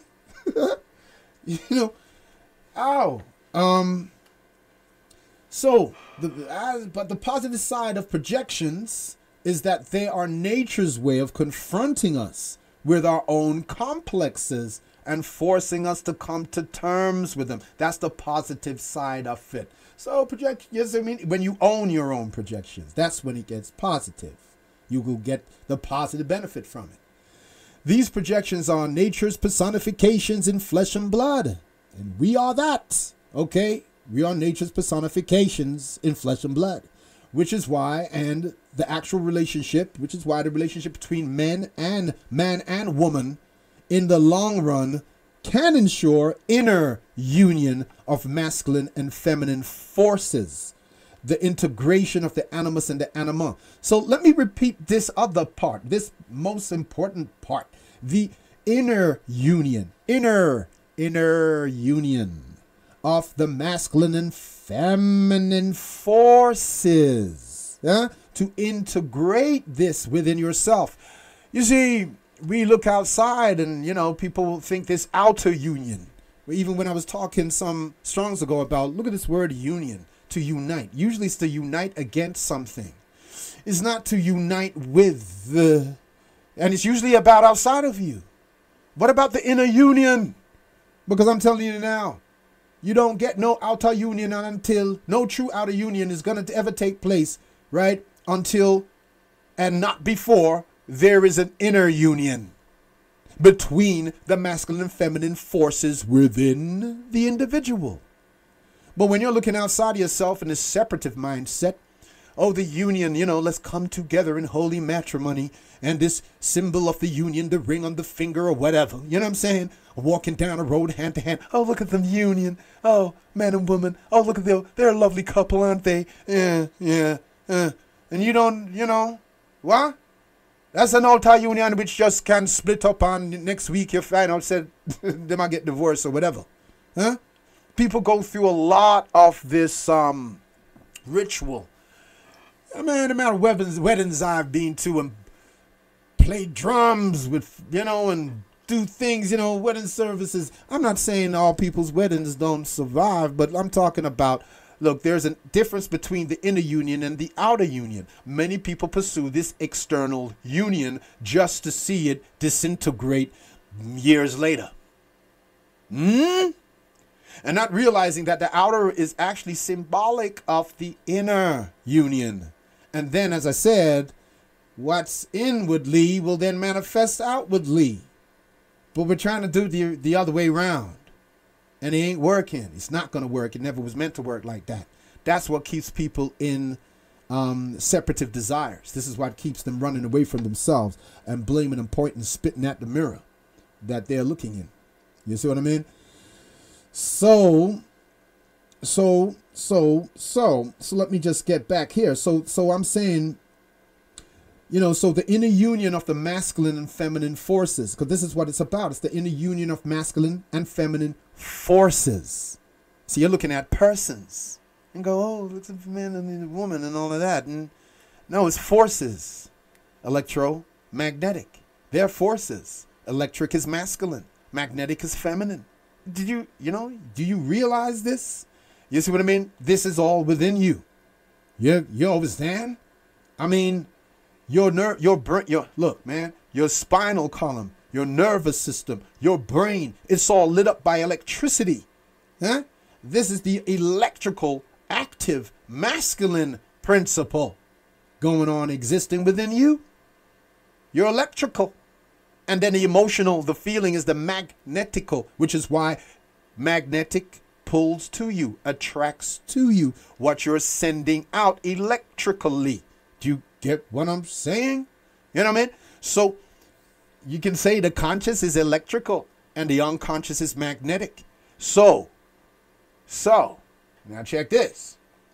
If you got stuff in your unconscious that you're not looking in to clear out or to transform, to light up, then the energy, the negative energy that is being held onto in the unconscious is going to magnetically attract to you the negative experiences that you're actually holding on to within your fears and your fears you're projecting, the who you hate and all of that stuff.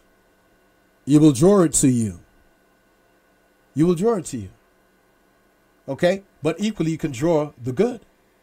You know, when I say the positive, that is going to brighten you up. That's going to feel, you know, the positive, the nourishing, the healthy, the wholesome. You can draw that to you too. Okay? But you got to take a look into your basement.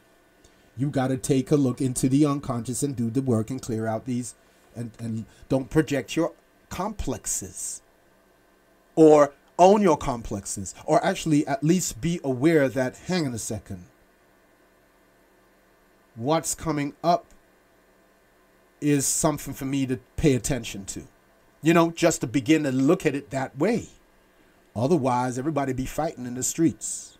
And this is what you're having now. This is what you've been having for a bit. But look, this is what that stuff will escalate into: people fighting one another in the streets. Okay? Because they're projecting their own. Look, there was a movie called Bird Box. And that Bird Box, you got to deal with the decoding of these movies, man. This Bird Box was basically how people were manifesting their own demons in themselves. It was like, you know, don't look. Because if you look, you can get taken over.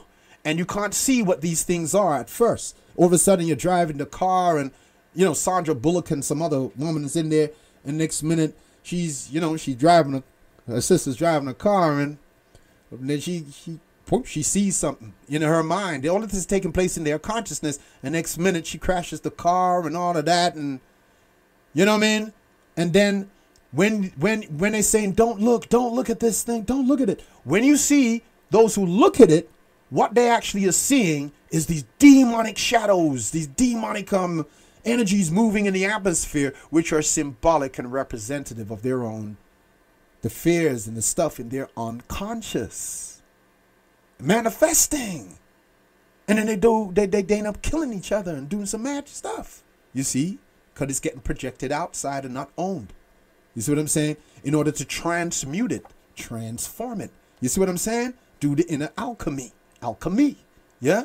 So really the inner union, we're looking for this outer union when actually all of this is to facilitate the inner union of the masculine and feminine forces, which is the integration of the animus or the anima within, yeah, the man and the woman, the masculine psyche and the feminine psyche. It's inner union.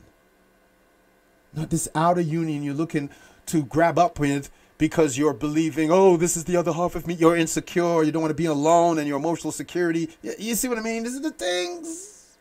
Really be insightful to what's motivating you, where you coming from, and all of that. You see what I mean? That's all I'm saying. I ain't put no judgments on the stuff I'm dropping and telling you.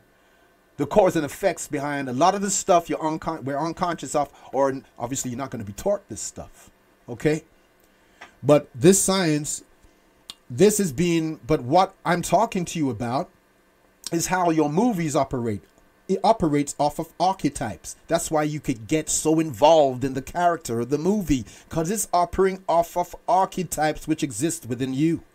You know, you got the villain, you got the hero, you know what I'm saying? Archetypes. You notice that the hero also got always got a nemesis. Oh, his dark side of him. You know what I mean? The villain, yeah? And you always got the good guy and the bad guy. You know what I'm saying? These are archetypes, people. And this is the reason why you can get into the characters, because they're intimately interwoven with these archetypes, which can change and transform. Yeah, the mother can turn into the daughter turns into the wife to the mother, you know, to the sister. But these are the same archetypes going through different transformations based on how you're relating to the archetype. You see what I'm saying? Because they can play out these different roles. The same archetype. All right? And as I said, these archetypes are energy centers within inside of you. All right? So we're dealing with inner union of masculine and feminine forces here. The integration, as I said, of the masculine and feminine forces. But the process is very much helped along when the individual begins to distinguish between fact and fancy. Recognize that emotions aroused by other people, for example, the emotions of disgust, the emotions of fear, the emotions of jealousy, the emotions of you know, feeling judged, criticized, the emotions that are brought up inside of you. Yeah, emotions. The unconscious is the emotional side of you. You see, this connects to the deeper inner core, right, of the soul. Hence, your emotional body is how you grow, expand, and heal through. If you are disassociating certain things in, experiences where you disconnect your emotion, you don't want to feel that pain. No, I don't want to feel the pain. You know what I mean? The memory brings up this trauma. Well, the only way you're going to be able to heal yourself is to integrate that which you are, which is an aspect to you, an experience. You have to integrate it without judgment. You have to maybe just sit and be with the pain without judgment in order for you to be able to dissolve that pain and realize come back into integration and wholeness again, where you experience the relief of that pain after a while, and then you are now healing yourself. But if you keep suppressing it, running away from it, you're not going to heal. You're going to be always reacting from your own traumas, your own stuff, your own complexes that you're not working on. You understand me? And then we end up fighting in the street, believing that the other person outside is the source of your flipping complexes, and you cuss them down and you want to destroy it. It's like you're thinking that you've now made that person the incarnation of your, unresolved stuff and whatever image you're putting upon it. So now you want to destroy that image outside of you, thinking if you destroy that, now you've somehow taken care of your fear. You project your fear onto someone, and then if you take them out, you think I've conquered. Yeah, you've conquered your demons. No, you just projected your demons outside of yourself. To conquer your demons, you need to kind of go in and flip and take mastership of them and make them know that, hang on a minute, you're the master, they're the servants. Do you understand? Okay? And these are just terms, your inner demons. They're just the stuff on forces that you're not taking control of inside of yourself. Forces you're not looking to understand within you. So they're running riot. They're taking control over you because they know you're afraid. You see what I'm saying? Because these things become like living entities because they're energy. So, and then you see how they then get created into stories that get projected onto people, places, and things. This is how you make your movies, y'all. They're based upon all these archetypes deep in your unconscious. Okay? That they know how to trigger it. Okay? They know how to trigger it. And you're the one who's supposed to do that yourself. So you're the one in charge of what's going on inside of you. You see what I mean? Cleaning out your old house, your own house, rather than expecting that to be the responsibility of, someone you want to call in off the street, clean up my house for me. It's not going to happen like that. You know what I mean? So now, how do you recognize the difference? How do you distinguish between fact and fancy? You got to recognize that emotions aroused by other people, as I just said, like disgust or fear or, come from the inner realm. These emotions are coming from the inner realm. In the same way, the value we place on gold is a projection from inside. Yeah. And not part of the soft, bright metal itself. And this is how society is being manipulated, because when people project the value, they project value onto inanimate objects. All right? Money, clothes, shoes, cars. You know what I'm saying? All right, the car moves about, but not without you inside of it, And the car is only transporting your physical body. Yeah? The car is only transforming your physical body from point A to point B, C, or wherever you're going. But you notice your consciousness, you can go anywhere in your consciousness. You're not limited to the material plane. So your car, and it's interesting how the word car is related to the word carnal, which means flesh. It's also related to the word cart, where you just had horses pulling a cart. And then now you got a car, which is measured by how much horsepower it's got. You see how it relates? You're just seeing the same thing being modified. And you're getting caught up in the same thing, yeah, when you're not understanding what it symbolizes inside of you. Your physical body is your carnal suit, your fleshy suit. So that's your car. And the animative principle that dwells within and moves around it, in, through, and around it is what is animating this body. But you're identifying with that which is animated rather than identifying with the animative principle. I mean, in ancient times, there was, you wasn't called a human. This term for human is, remember, it's a Western thing, okay? And in ancient cultures, they had a different term for what they would call this physical vehicle. And it would be literally translated. I can't recall the language here. I'll get it back. I'll get it for you and say it on another show. But there was a term which represented this physical body. And when it was literally translated, it meant animated earth. So your physical body was seen as earth, but the animated earth. And you're told about the 4 elements that you have all within you. We have the element of fire, the element of air, the element of water. Yeah, the element of earth. You got the element of fire, element of earth, element of air, element of fire. You see what I'm saying? We have that. And then you got the quintessence. The quintessence, the spirit. That which is the source where those elements, all 4 of those other elements came from. You're the spirit, man. You see what I'm saying? Giving you these are all symbols relating to who you are. So it's to understand, Wody, when you recognize that the emotions aroused by other people, such as disgust and fear. You can have positive emotions, so we're not just hitting it on the negative, but usually it's the negative that we're getting caught up in, right? And then you have to realize, when you recognize that the emotions aroused by other people come from the inner realms, it's only in the same way, as I said, that the value of the gold that is a projection from the inside, because you're given the values coming from within you, and you're projecting it upon the gold, the metal. The metal can't get up under nothing. Can't speak back to you. You know what I mean? You know what I mean? So, this is the activity. See, but now when you realize it's all coming from the inner realms, the activity, when you realize it's coming from the inner realms, it then becomes known as the activity of withdrawing your projections, which is simply becoming conscious, becoming aware of what is going on, getting to know reality. Instead of being driven by impulses unwittingly, we begin to have voluntary control over the circumstances, which are in themselves neutral. Ooh. Now, a lot of people want to give meaning to a lot of stuff, which actually in themselves is neutral. But they have a whole heap of their own opinions of how they think about this person and what this, what they think about, what's their opinion about what they're hearing about. I don't even want to mention their names, man, but, it's been hot in the news and all that stuff going on. Okay? You know what I'm saying?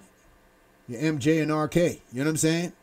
And other folk. It's not just about them, but they want to keep you focused on that while you're distracted from other things that's happening simultaneously. And as I said, where attention goes, energy flows. So if you're not choosing where your energy is going, where your attention is going, you're giving energy to what somebody else wants to materialize for themselves. I'm talking about a group of folk who want to direct the mass of people down a certain line of perception, which is using that energy to manifest what they would like, not what you desire, because you're too busy getting caught up in the media circus. The media circus. You know what I mean? And there's a saying, it's not my monkey and it's not my circus. So you got to get into this stuff. Stop allowing your projections. Stop allowing your stuff that comes up that's intentionally being triggered to be used as harvest. Like you even got a place where you go to eat called Harvester. Yeah, well, you got to understand that when you chat about vampirism, it's a real thing. It's those who know how to harvest the energy from the unconscious of unsuspected, unawakened individuals, groups of people who just are there to be harvested because they're not paying no responsibility for their attention. They don't pay no responsibility for their own energy. They don't even interested to know that they are vibrational beings. They're not flesh, blood, and bone. You're more than flesh, blood, and bone. I'm not just flesh, blood, and bone. I'm more so vibrational energy, frequency, waves, and tones, yo. And that's the truth. That's close to the more reality of what you is. Yeah? Yeah, man. So it's about owning the projections, you see? Then you start to get some insight into what's really going on. What's really going on? People knee-jerk. Oh, well, you know, this and that, you see? So this is projections I'm talking about, calling the show Projections. And so getting an insight in how projections work. Yeah? So, and how each one of us is a living personification in flesh and blood of an actual vibrational, a reality of an archetype, an actual force, a cosmic force and intelligence. Okay? So by becoming aware of what is going on, you see, you now become more conscious. You're becoming more conscious, okay, of what's unconscious. Because it's to become conscious of your unconscious. Light it up, you know, light up the dark, the shadow, and transmute it into, whoa, light. So now you are coming with wholeness of yourself. You're not just dealing with the left-sided brain, you're dealing with the right side. But you're not just dealing with the left and the right, you're dealing with wholeness. You're dealing with the allness of you. You see what I'm saying? So becoming more conscious, becoming aware of what is going on, getting to know, you know, reality, yeah, instead of being driven by impulses unwittingly, you see? And then usually we're triggering by things that are actually neutral in themselves. We begin to have a voluntary control over the circumstances which are in themselves neutral. We're the one giving meaning to a lot of things. You know, that's why in the higher knowledge of this stuff, you'd have this thing that, look, nothing in my world is real. Now, you say that to an ego, you know, identified individual. What you talking about? I can touch this. I can see this. Yeah? Look, I taste it. Look, you're telling me it's not real. Yeah? Those of you who saw The Matrix, there was a part where Cypher in there was eating some steak, and he said to the agent, I know this ain't real, but it sure does taste good. You know what I mean? So he give it, you know, so he... So, you see, you gotta understand, you know, otherwise you just become, you're just food. You're just energy food for those, for the meteor circus. Because the meteor is just one of the tools that is used to harvest energy. Because they know how people gonna get ground up. Why do you think that the meteor is so misinformative and contradictive? And why do they spend a whole heap of money? You know what I'm saying? I mean, to make a movie, it's going to be millions or billions to make a movie just for your entertainment. You think the media is just there for, you know, oh, gee, man. Why do they try so hard to shape your perception about someone or something? Yeah? Why? Why? Do they care what you think about this? But at the same time, let's look at it on another side. A lot of people, if all of these things is true, then that means that a lot of people are actually worshiping, because they idolize certain beings. And they're worshiping pedophiles. They're worshiping abusers. No, he could never have done that. Because they're so deluded, because they're projecting the ultimate meaning that they should be looking for inside of themselves. They're projecting it now on this idol. You know, some celebrity that becomes an idol worship. Idolatry.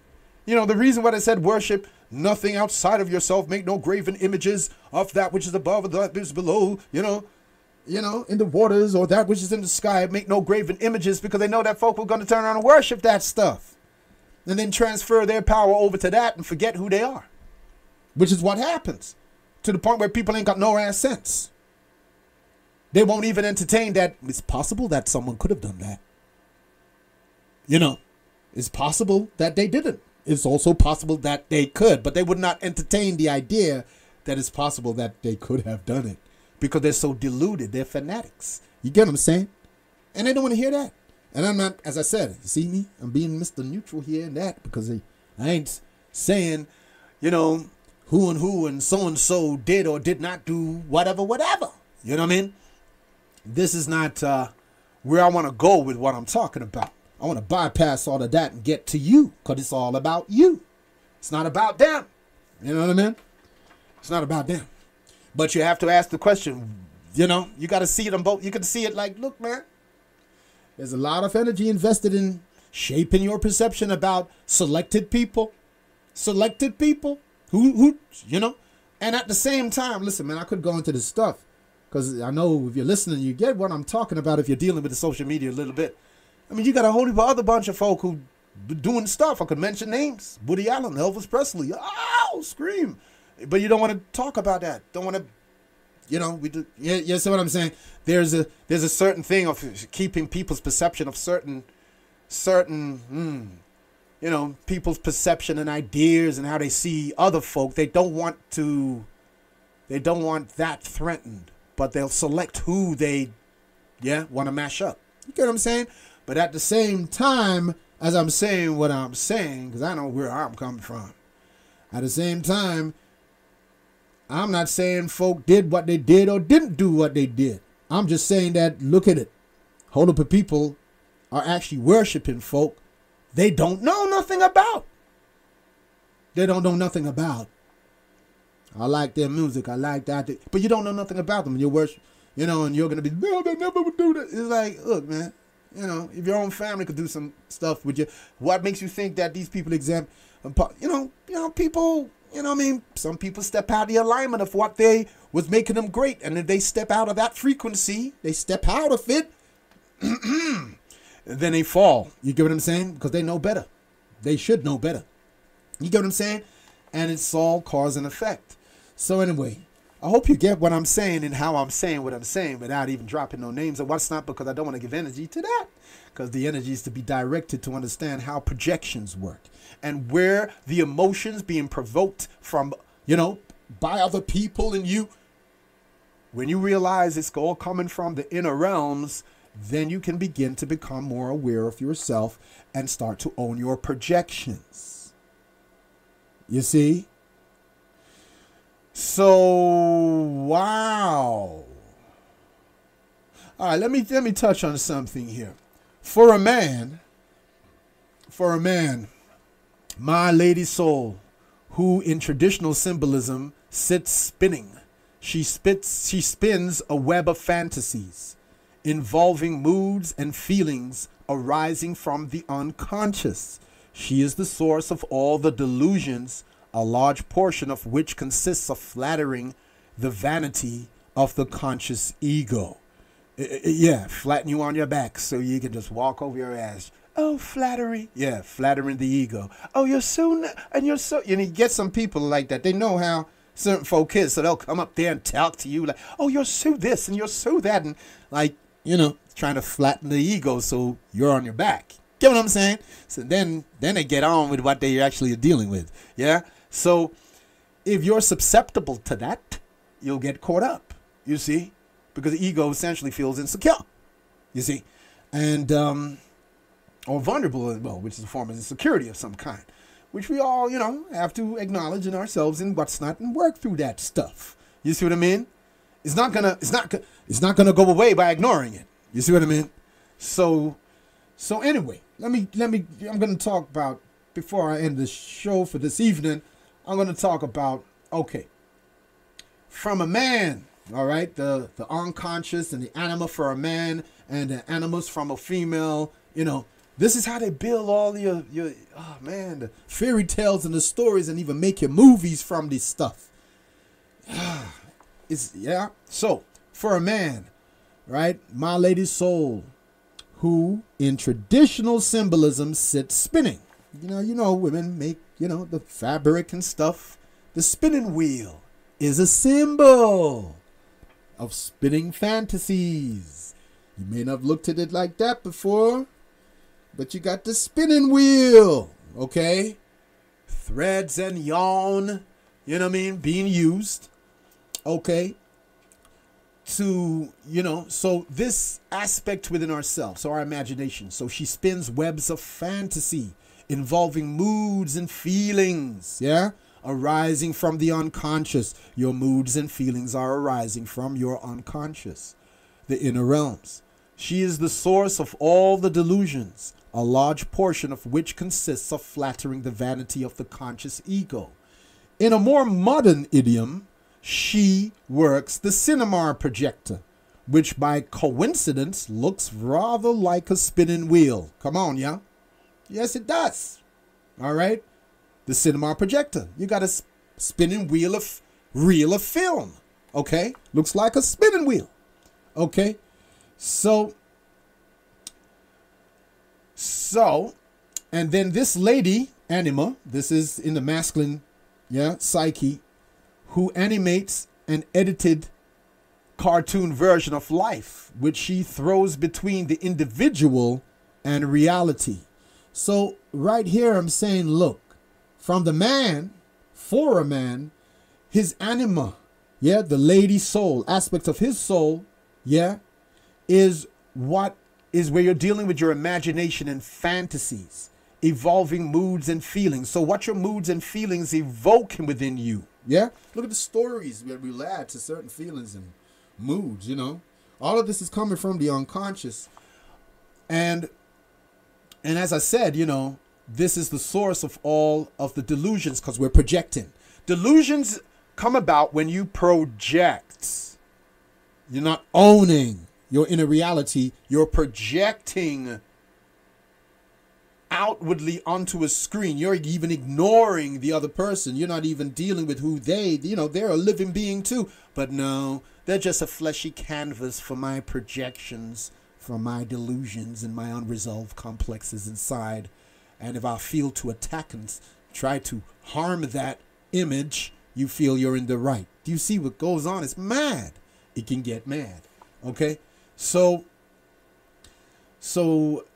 this is what's going down. So this is the lady anima in the masculine, who animates an edited cartoon version of life, which she throws between the individual and reality. Now, for a woman, my Lord soul, you know what I mean, who projects more a barrage of words, and in the fairy tales turns into reptiles, pointless second-handed opinions that defy any further thought on the subject. Yeah, the power complex, which women haven't had much opportunity to exercise in the past, can become very negative and destructive in the hands of the animus without the conscious ego even being aware of it. There's a lot of women relate to, look, man, you got in the fairy tale dealing with the woman's animus now, Beauty and the Beast. You know what I mean? All right? Oh, he's a reptile. Look, turn a prince into a frog. Do you get what I'm saying? Yeah, that is how the that's how the complexes, the archetypes that's not being transformed within the man's psyche or the female psyche, these turn into the unconscious distortions we have in ourselves that come up as moods and feelings. You understand what I mean? And then we project those moods and feelings, which are coming from the inner realm, from the complexes or the archetypes within, that the individual in front of you could be just they're symbolizing what's in you, but they're not a living being to even be considered, for who they are uniquely. They're just a screen, a canvas for your projections. Do you understand what I'm saying here now? So, projections. I started about this projections, and I'm giving you an idea how projections work. Okay? So I'll give you something from a guy named Carl Jung. He had his saying was like, for Carl Jung, the archetypes are not man's projections. Man is, on the contrary, the projection of the archetypes. Ooh. And that goes for women. Yeah, man and women. Okay? All right, so you see, it's all coming from within you, you see? The archetypes exist within. So, on this note, I will go into a little bit, so I'm giving you this idea of projections, okay? All coming from the inner archetypes and how you're dealing with, what is being invoked within you, Usually when we're feeling, when feelings of disgust and fear and all of that business come up, you just think, you say, that person, man, I like them, You see that them man there, you see that their girl there, you know what I mean? Now, it's not saying you cannot read vibrations coming off of folk and no, it says something they're carrying is not, what they're walking around as an energy within themselves, that you cannot be aware of that and know, okay, what the reality is. So you don't become a part of their projected film, movie. You see what I mean? So you can sense that. But the thing is, that becomes more when you own your own projections. Then the more you own your own projections, you can see everything clearly. You can see somebody else's projection for what it is, their projection, not my fucking stuff. You know what I'm saying? You get me? Only when you're owning your own projections, because you're going into the inner realm. You're looking where the reality of things are. You're not projecting. You see, delusions come from projections. Okay, a lot of people are in delusion to do with God. Okay, I'm going to say that. Now, everybody's got the right to believe whatever they want to believe. The diversity of belief. Yeah, okay, At the same time, what is a delusion? See, look it up. What's a delusion? Look it up. Go on Google delusion. Meaning of delusion. Yeah? Etymology of delusion. You know what I mean? Look it up. Look it up. You see? Because a delusion is a projection of a false idea, a false belief. Okay? Where you're projecting, you're looking for the ultimate meaning. The reason why I said a lot of people are dealing with the delusion aspect of God is this. In the last 2,000 years, you end up having this thing where you're dealing with folk who are being taught that God is something outside of you, separate. Okay? It works with idols. Look at American gods. They're even telling you that, look, man, it's all a matter, it's a volume business, the amount of worshipers you got. Look even on Facebook or your Instagram. What do you have? You have what it says, how many followers you got. And people can even buy followers. You know what I'm saying? You can buy followers, man. You know what I mean? Yeah? You can direct traffic to your site. More traffic to your site if you know how. So you're thinking, damn, man, look at all these people following this. But think about it. Followers. It's a mini way of saying, well, look, man, this is matter of people worship you. Oh, so you don't have that much followers. Well, you can't have, you're not much of a God. You know what I'm saying? So you get people who follow certain celebrities, certain artists, certain things. I'm not saying you don't appreciate their work if they do good things and it inspires and lights you up, because you got good look, man, you got divine beings here who are doing their job. Hang on a minute, I got a caller coming in here. Oh gee, hang on a second, caller. Somebody pull the plug out of this. Keep ringing. Oh, damn. Who pulls out the plug out of this? Anyway, caller, would you call back, please? So I can hear what you may want to share. Okay? So yeah, that took me off my train. But let me get back on it. Caller, if you can hear me, you just called. Can you just call in the radio show again? Okay? All right. Let me see if... Okay, they're calling. Are you there? Hello? Yes. Hi, peace. Oh, Sister Jadusha. Hi, peace to you and love, my dear. You know what I mean? Is Carl already there? Carl's not there yet. This is the reason why I'm still a little bit, Okay. Oh, that's a blessing then, because I didn't want to intrude. But you're inspiring me as always. Oh, thank you. Yeah. I know. Sometimes when you're doing what you're doing here, like I'm talking and it's reading out a little bit of certain snippets and expounding on it to get the clarity. Sometimes, maybe I'm waffling on something, but I'm glad that you call and he's like, no, brother, you're making some sense, and this is what I want to say in relation to that. So please, feel welcome to share what you would like to, what you felt triggered, Sure. inspired to from what I was Okay. saying. As I'm saying about projections, because I'm dealing with the relationship between the last show, which was about the animus and the anima, dealing with the previous show, which is about the archetypes, and then getting into to understand projections and how, it's all coming from the inner realms and so forth through the archetypes.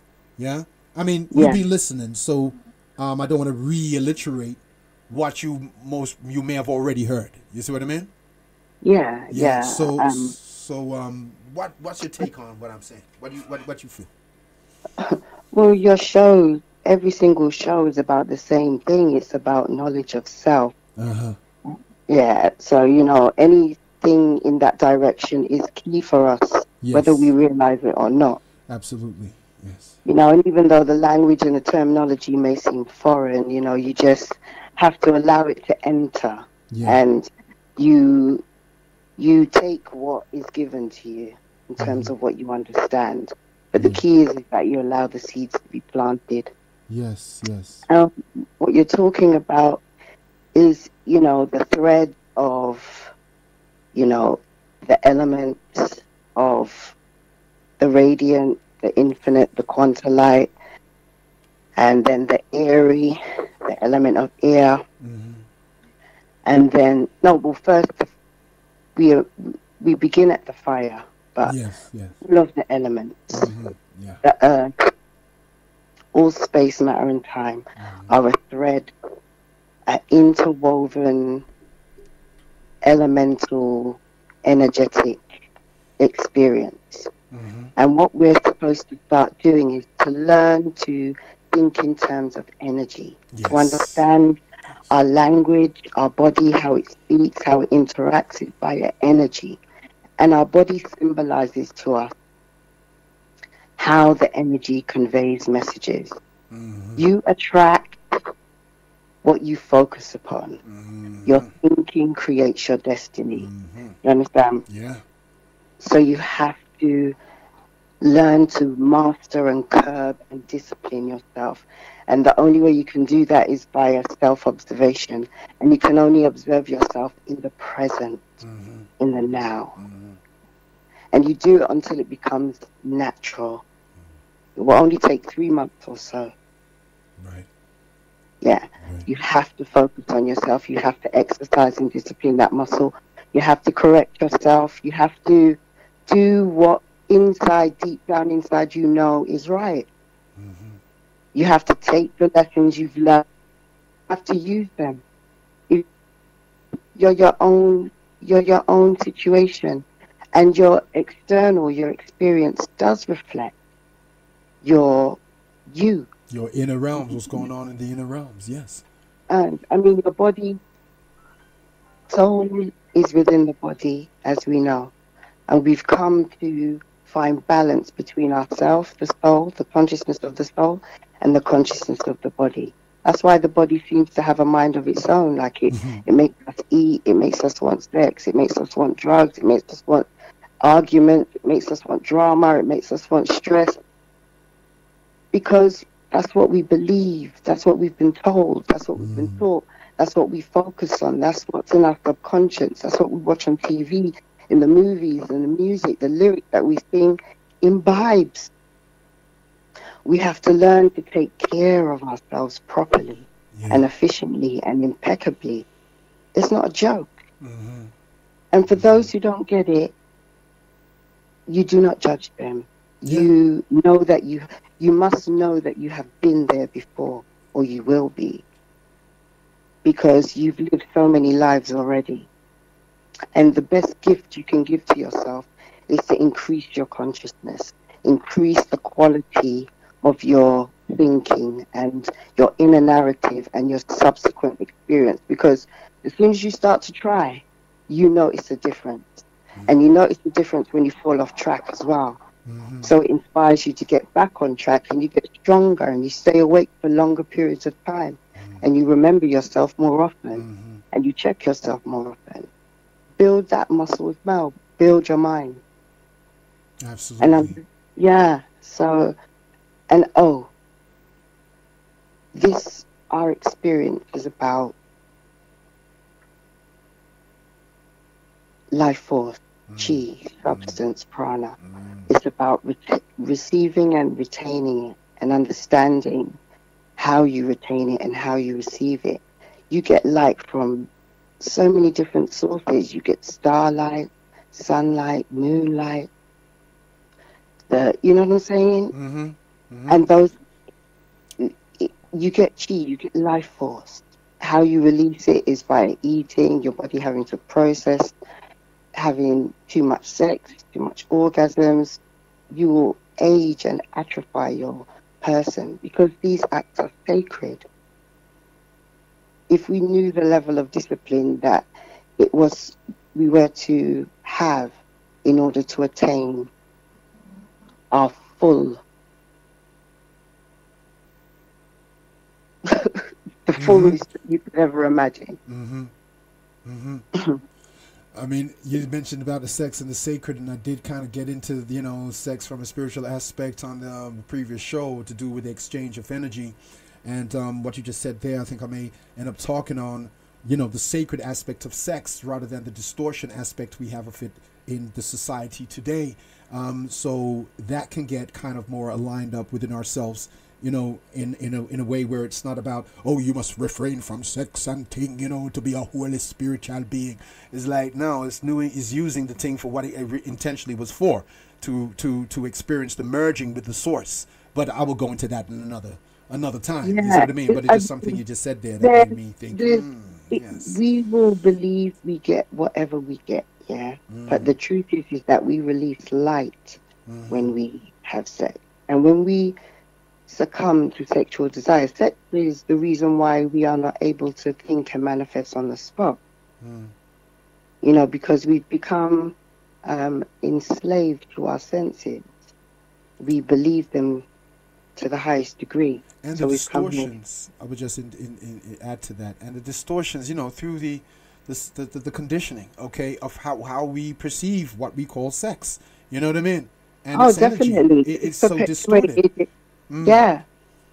And that's on purpose, Oh yes, that's what I'm saying. Yeah, Yeah. Okay. that's on purpose. And that's why you have to take your mind back. And the beautiful thing about this journey is that you are your own book. You don't have to go nowhere. You don't have to go to no church. You don't have to go to no nothing. You just have to follow your inner truth, your inner honesty, your inner righteousness, your inner balance, your inner justness. It's all within you. And if you measure things according to those principles and those, so-called divine laws, Yeah, the you're universal winning. truth. Yeah. You're winning. It's just about presence. And if you want to be carefree and just party and live and the world is going on around you and you're not taking care of your space and you don't know yourself You see?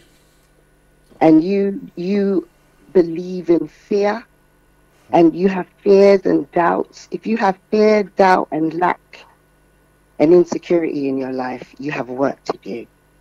Trust me, you can get those feelings gone. You can. Everyone can, because everyone has access to the same potential. You get what you focus on. If you focus on bullshit, you get bullshit. If you focus on high frequency knowledge of self, if you even ask yourself some questions, you'd be surprised what comes through your own mind, your own experience. And it'll be a clear message and you'll understand it. You understand? Yes, So, sister. Yeah, man. You know what I mean? Absolutely. You know what I mean? As it said, energy flows. Energy flows where attention goes, or where attention goes, yes, energy flows. Either way you say, yes, it's the same thing. yeah. And we're always told, you have to pay attention. Are you paying attention? And usually we use what money to pay for whatever it is we want to make an exchange for. So paying attention is more than just how they make it seem like it's nothing. Oh, you're just paying attention. Oh, No, oh yes, it's I've what heard you, what you've said. No, you're that's sending why energy and feeding. that's Yeah. that's exactly why I called you Mm-hmm. when you were talking about social media and all of that. Yeah. Our focus and our attention Lord have is mercy. our sacred energy, is Yeah. our light. When Absolutely. the longer we look at a picture, we comment, we like, we this, we that, we're giving fragments of ourselves. Mm. Mm. And then, with that emotional, as I said, the media circus with, I'm sure you're familiar with, You the have shebang your going on, the beautiful thing is, right, is that your armor Mm. is your own self-love and accountability. Yeah, man. Just take responsibility for yourself, man. Yes, Just check yes. yourself. If you don't like your experiences, you need to know, no matter what it is, good or bad, you need to know you earned it, right? Mm. And the magical thing is, right, that your past lives are exhibiting, your past thoughts are exhibiting themselves also. So Mm-hmm. there's stuff you don't recognize. And we have to learn to flow through our experiences.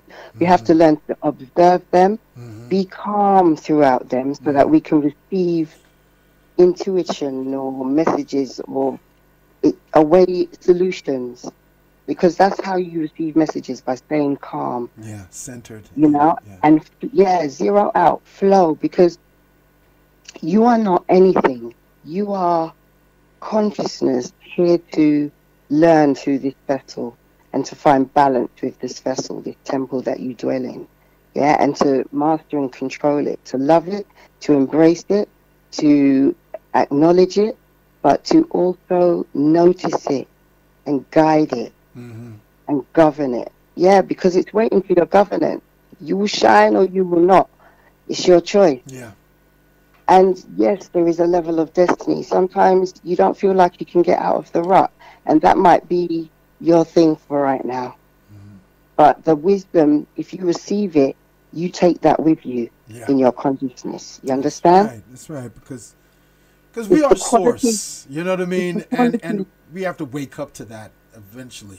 You see what I mean? To kind of, with Yeah, what you're saying, to realize the it's reality. Yeah. it's the quality of our thinking. All of the situations we've got going on. No, it's not about just shutting up and not talking about it. It's Mm-hmm. about talking about it in a scientific way, Mm-hmm. where we're observant of the laws and principles of the omniverse. Yeah, so you know that even, I just give a random example of like The Secret. Has Carl X come in yet? Not yet, but I'm gonna Oh, have to wrap it up a little bit shortly I'm sorry. to make, because sometimes he may actually I'm be in the sorry. building, but he's he's him coming when you know what I mean. So he may be downstairs. Well, I'll see, but he hasn't come up yet. So it is what it is. Is what I mean. But Yeah. complete what you're saying right now. But don't like cutting people off. You know what I'm saying? Especially you, my dear, because you have so much, female wisdom for share. You know what I mean? And yeah, carry on. Yeah. It's one thing I've come to learn is not me, you know. Most of the time when I call, I get like a, a thunder in my body. You feel triggered. And Something activate within yeah, you to say yes. Now my spirit moved me to call and say something. So yeah, yeah. yes, I feel that. Oh, that's what I wanted to say. All right. It's about, because it's not me, is it? It has to come out. It's in the consciousness, and Yeah. you know. Mm-hmm. So it's about our children. It's about our people. It's about ourselves. Mm-hmm. It's about each other. Yes. And we're all here to attain the same thing, Mm-hmm. to increase the awareness in our consciousness, to clean up our acts, to, atone, to learn, to grow, and to develop, and to acknowledge that we are like more than what meets the eye, Mm-hmm. Exactly. And our young people, specifically with the increase in peace that we're all looking toward, because we have to start choosing how we express ourselves. And we have to start recognizing that our words are powerful, our thoughts are powerful. When we're watching the news, when we're circulating these dismal things that really create fear in people. For me, I'm okay because I understand what I'm seeing, you know, and all the fear we keep rippling into the ethers and keep recreating because we believe it. Whatever we believe, the elementals will create, you know. So until the ethers are cleaned up in terms of the quality of mass thinking, and we start thinking of ourselves as a whole planet, a whole cell, well, the entire as well universe, because we're a microcosm of the macrocosm.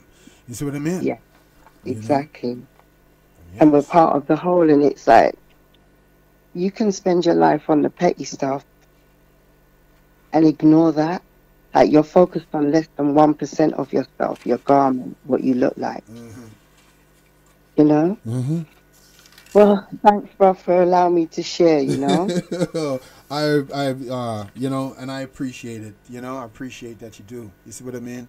So, thank you very much, Jadusha. Sister Jadusha, shine, you know, calling in this time again and contributing to, you know what I mean?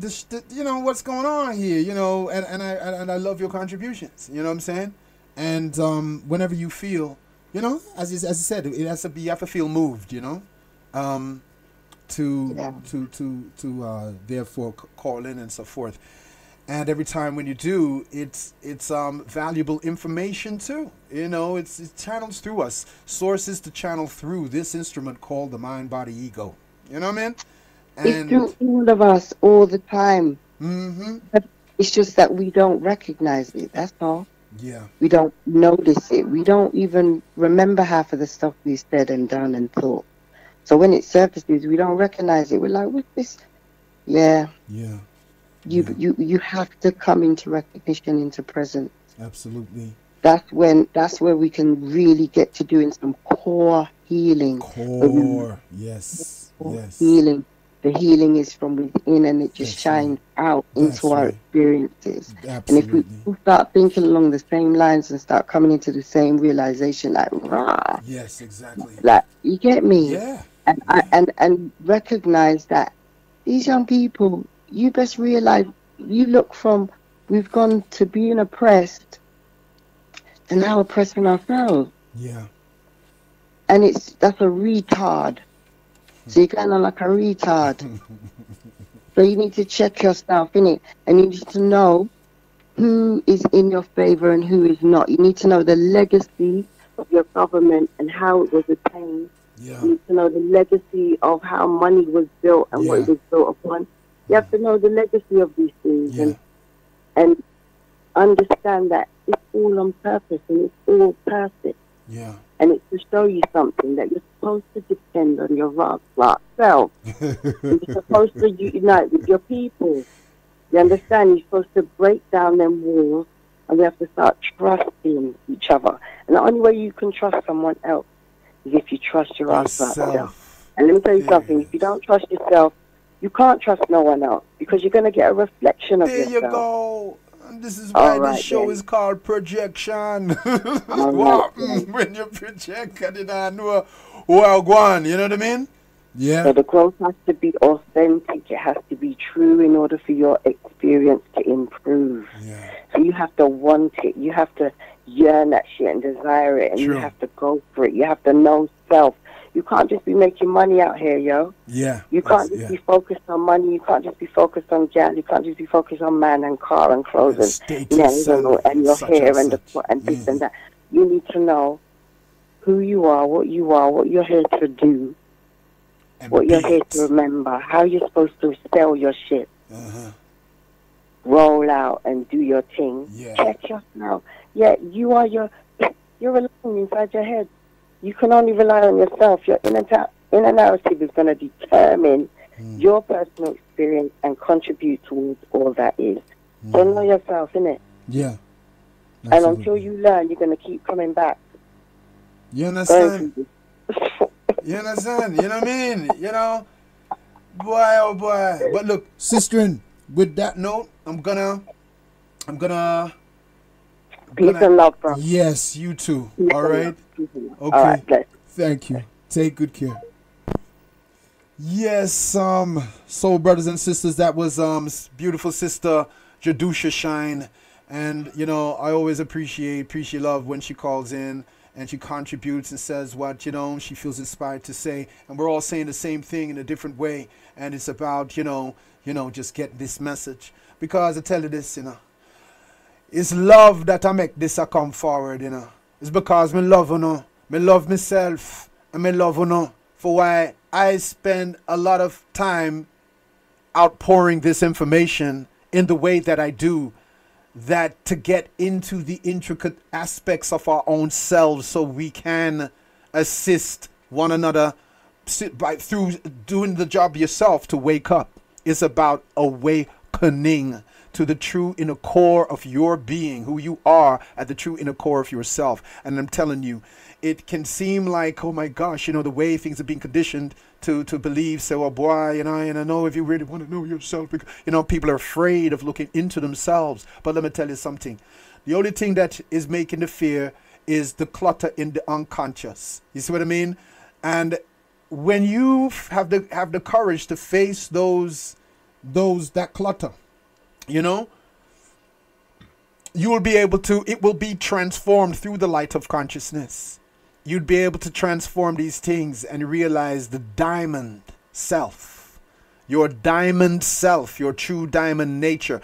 When we deal with intrinsic, the word intrinsic is really meaning natural, not the superficial, psychological, emotional, conditioned one. You see what I'm saying? We mean your true natural self, your diamond self. That's what it would be called in Buddhism. You see what I'm saying? I think it's a yogi bhattva. I could be incorrect with that, because you see all these words and terminologies are really just there to give you kind of like indicators to understand yourself. But it's like, don't get so hung up on the words all the time, because it's about a direct experience that goes beyond the intellect, which likes to label and so forth and things. But yes, so with projections, and thanks again to Sister Jadusha Shine for calling in. So this show is called Projections, and when you listen back to it, things will come together as they usually do. After when you listen to it, to get you clear about where about the archetypes, the animus anima, the projections, how to own your own projections. So what's going on when you feel triggered?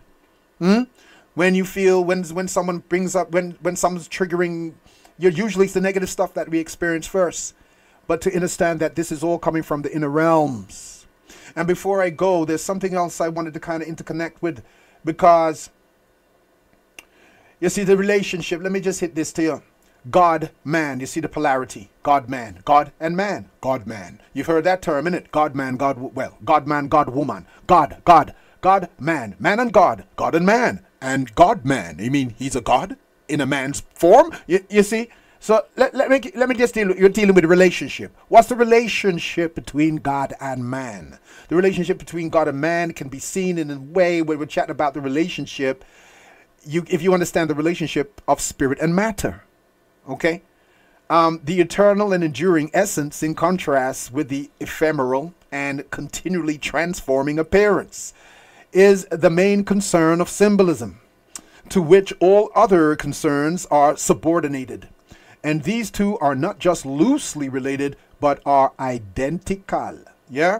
Life cannot be divided from life, existence from existence, or reality as it is from reality as it appears. One, I am, is of the same nature as another. You see me? So, what symbolizes this? There's a pattern, the vertical line, something as simple as that. You see every day, the vertical line represents the relationship between spirit and matter, God and man. You see what I'm saying? Source and you. You see? And So the vertical line also represents, which is the cosmic axis, the pole around which, where you hear this thing with the serpent and the, around the pole. But here's this, that's your backbone. You see how it all comes back to you. You're the embodiment of all of this. But unfortunately, you're not realizing, most of us are not realizing who he is, which is why it's important for the awakening. So it's love that is caring. It's cosmic love that cares enough to bring forth this knowledge through its own vehicles. Those of us who stepping in to what we are here to do, which is not about serving the human ego. The human ego must serve the soul, which is what serving God means. Serving, the instrument is serving its creator. You see what I'm saying? Which is the very soul of you. So, the relationship between, spirit and matter is really telling you that source and you is one. Spirit and matter. Because you're a manifestation of that which is unmanifested. You see where I'm going? So, let me just see something else. Again, you're hearing this thing about Adam, man, and I'm going to chat about the cosmic man. Man and cosmic man, or ego and self. Now I told you that the self is the source that created the soul, and the ego is the mind, body, construct, instrument, the instrument to that is a tool to serve the self. You see what I'm saying? So the old Adam, you hear about this Adam and Eve and thing, the first man and all that business. It is really, was the fleshy man. So Adam would represent the flesh, right? Just say it. But the new Adam was the man of light.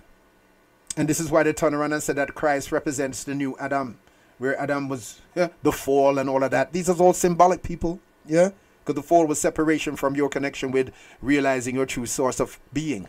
And you start to get identified more with the illusion, the external, the flesh, the physical, the superficial aspects that we associate with and identify with.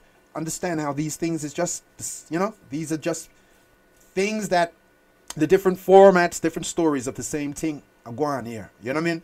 So really the cosmic man is the man of light, and the Adam that people are chat about, Adam in the Bible and stuff, is the fleshy man. The work for the alchemist and others was to transform one into the other, man into cosmic man, by sacrificing the conscious ego.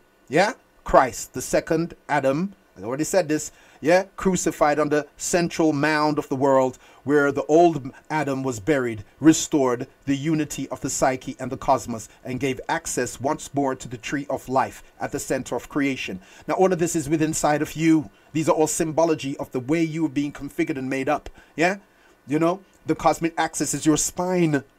You see? I could go into these things. I think I will, leave some of where I'm going to go for another show. But remember, this is about projection. So you're understanding how these archetypes operate in you.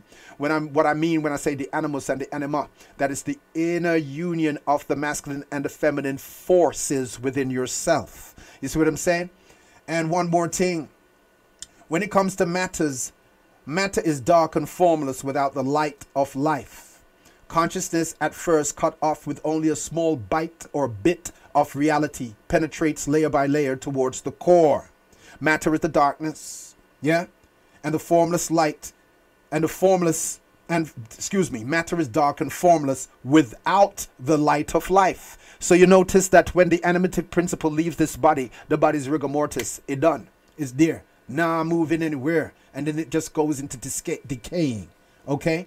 And then, but the light, the animative principle is whom and what you is. Earlier on, what I was saying about, in ancient cultures, beyond this human being that we're being told we are supposed to be from the Western paradigm, the term that would literally translate in their language for the physical vehicle was animated earth. This body is animated earth. So therefore, as, what I was saying earlier about, we're made, the four elements is what this body, fire, earth, air and water. These are the four elements that this body's composed of and everything. And then you get the quintessence, which is the spirit. You see what I mean? And the spirit is the self. You know, see? It is the life. So that's what you have to identify with, because it's the spirit that has government, rules, has domain, control over the four elements. You see, this is where you get the symbology of, you know, whenever I said that Christ control the elements, or, you know, when you reach into this higher knowledge of yourself, you're able to control the elements of matter. Okay? Or elemental, you know what I mean? Or elements. Yeah, same thing we just said. You know what I mean? So this is all within you. You see? And this is animated earth. This is what you call this flesh bodies, earth. You're walking up and down in the earth, not just on the earth, because your body is the earth. You see what I mean? But you are the life animative principle, while the body is the animated form, yeah, from the life animative principle. You see? And when that life animative principle leaves, the body is what them call rigor mortis. Yeah, dead corpse. So yeah. There's a lot to get into, and but the time is moving. And I just wanted to also say something here to do with disintegrate and integrate. You know, these words, psychologically or symbolically, exploding into the cosmos and then reassembling the parts around a new nucleus or center in the psyche. The gain of self-knowledge. So, you know what I mean? In the language of alchemy, it is to dissolve and coagulate. Okay? Dissolve and coagulate. Disintegrate, integrate. Yeah? So long as people project all their experiences onto the outside world, then all the conflicts are experienced as a clash between themselves and the outside reality. But when everything in the outside world is found to have a counterpart within, the clash and conflict is experienced inwardly. Then this feels like a breaking up, a flying apart, a disintegration of the personality. In the continuous interaction between the inner and the outer, as between two sides of the looking glass, mirror, the inner viewpoint imposes its patterns and prejudices on the outside world. The outside world is solid and intractable, and if the inner realm is mixed with it, it too congeals, grows stale and flat. But to withdraw the whole cosmos inwards, to see everything in it as shadows and reflections of your own complexes, the personal and collective unconscious, is to bring all the hard, bitter antagonisms between the noble and the vile in mankind, between the masculine and the feminine, right within your own feeble physical frame. It can be described symbolically as swallowing the world whole, not in a nice sewn up image like the catechus, you know, but in all its glory and detail. This is likened with the process of identification. Identification with every man, woman, and beast in the universe. In an extreme case, and extreme cases often illustrate the point best, where the conscious ego is not sufficiently developed, this breakup in of reality called implosion causes an irrevocable disintegration of the personality. Schizophrenia can happen, madness can happen, false identification, you know what I mean, that's, you know what I mean, with, I don't know, with Napoleon or somebody, you know what I mean, can happen, and so on. But in the ordinary strong individual, it is a very fruitful experience, the experience which fertilizes the little limited ego, the little egg, yeah, which then begins its long period of growth outwards into the self, the cosmic, universal, undivided self. When all of the forces of the cosmos, whether you see them in a miniature as microcosm or not, clash in the inner realms, it is very different from when they clash in the outside world, because the inner world is a melting pot where everything can be turned into fluid potential, whereas the outside world, the same forces have crystallized into hard rock. So the transformation can only take place from within. And that you carry the whole thing within you. And projection. Own your projections. Take the time to become more consciously aware of the inner impulses and where they're coming from inside yourself. Alright? Otherwise you're giving energy to, you're just being food, man. You're not doing nothing really with yourself. You're just being food. Energy food to be harvested by, you know, the vampiric society. And you know, the way I go into these things, yeah, I use the word vampire. Vampire ain't necessarily bad. You know why I say that? Because everybody's vampirizing in the sense that you're drawing energy from others. You're drawing energy from your surroundings. You're drawing energy from the food you eat. You're drawing energy from the spaces you step into. You see what I'm saying? Right? But the thing is this. In the natural sequence of things, it's an exchange of energy. And it adds to one. It doesn't deplete. It regenerates and revivifies and energizes one and the other. But when it's done at the expense of one or the other, that's what you will get the drainage called the vampirism. Because the only one is benefited is the one who's consuming your energy for its own purposes while you're there ignorant, not realizing what you're doing with your energy based on where you're paying your attention. You know what I mean? As the sister Jadusha Shina, also come up and confirmed with what she said, you have to take care of your energy where you pay your attention. And you have, and if you don't check yourself, you will wreck yourself. You know what I mean? And I think we've had enough of that, as we can see in the mirror when you look in it as the world, I'm saying, around you. So, I'm going to wrap up for this evening. The show's called Projection. Check it out. And I will be with you next Tuesday. And yes, I wish you all the best. And yeah, I wish you all the best. And catch you on the rebound. All right. Oh, just before I go, I'm saying this really at the end, but I do soul readings.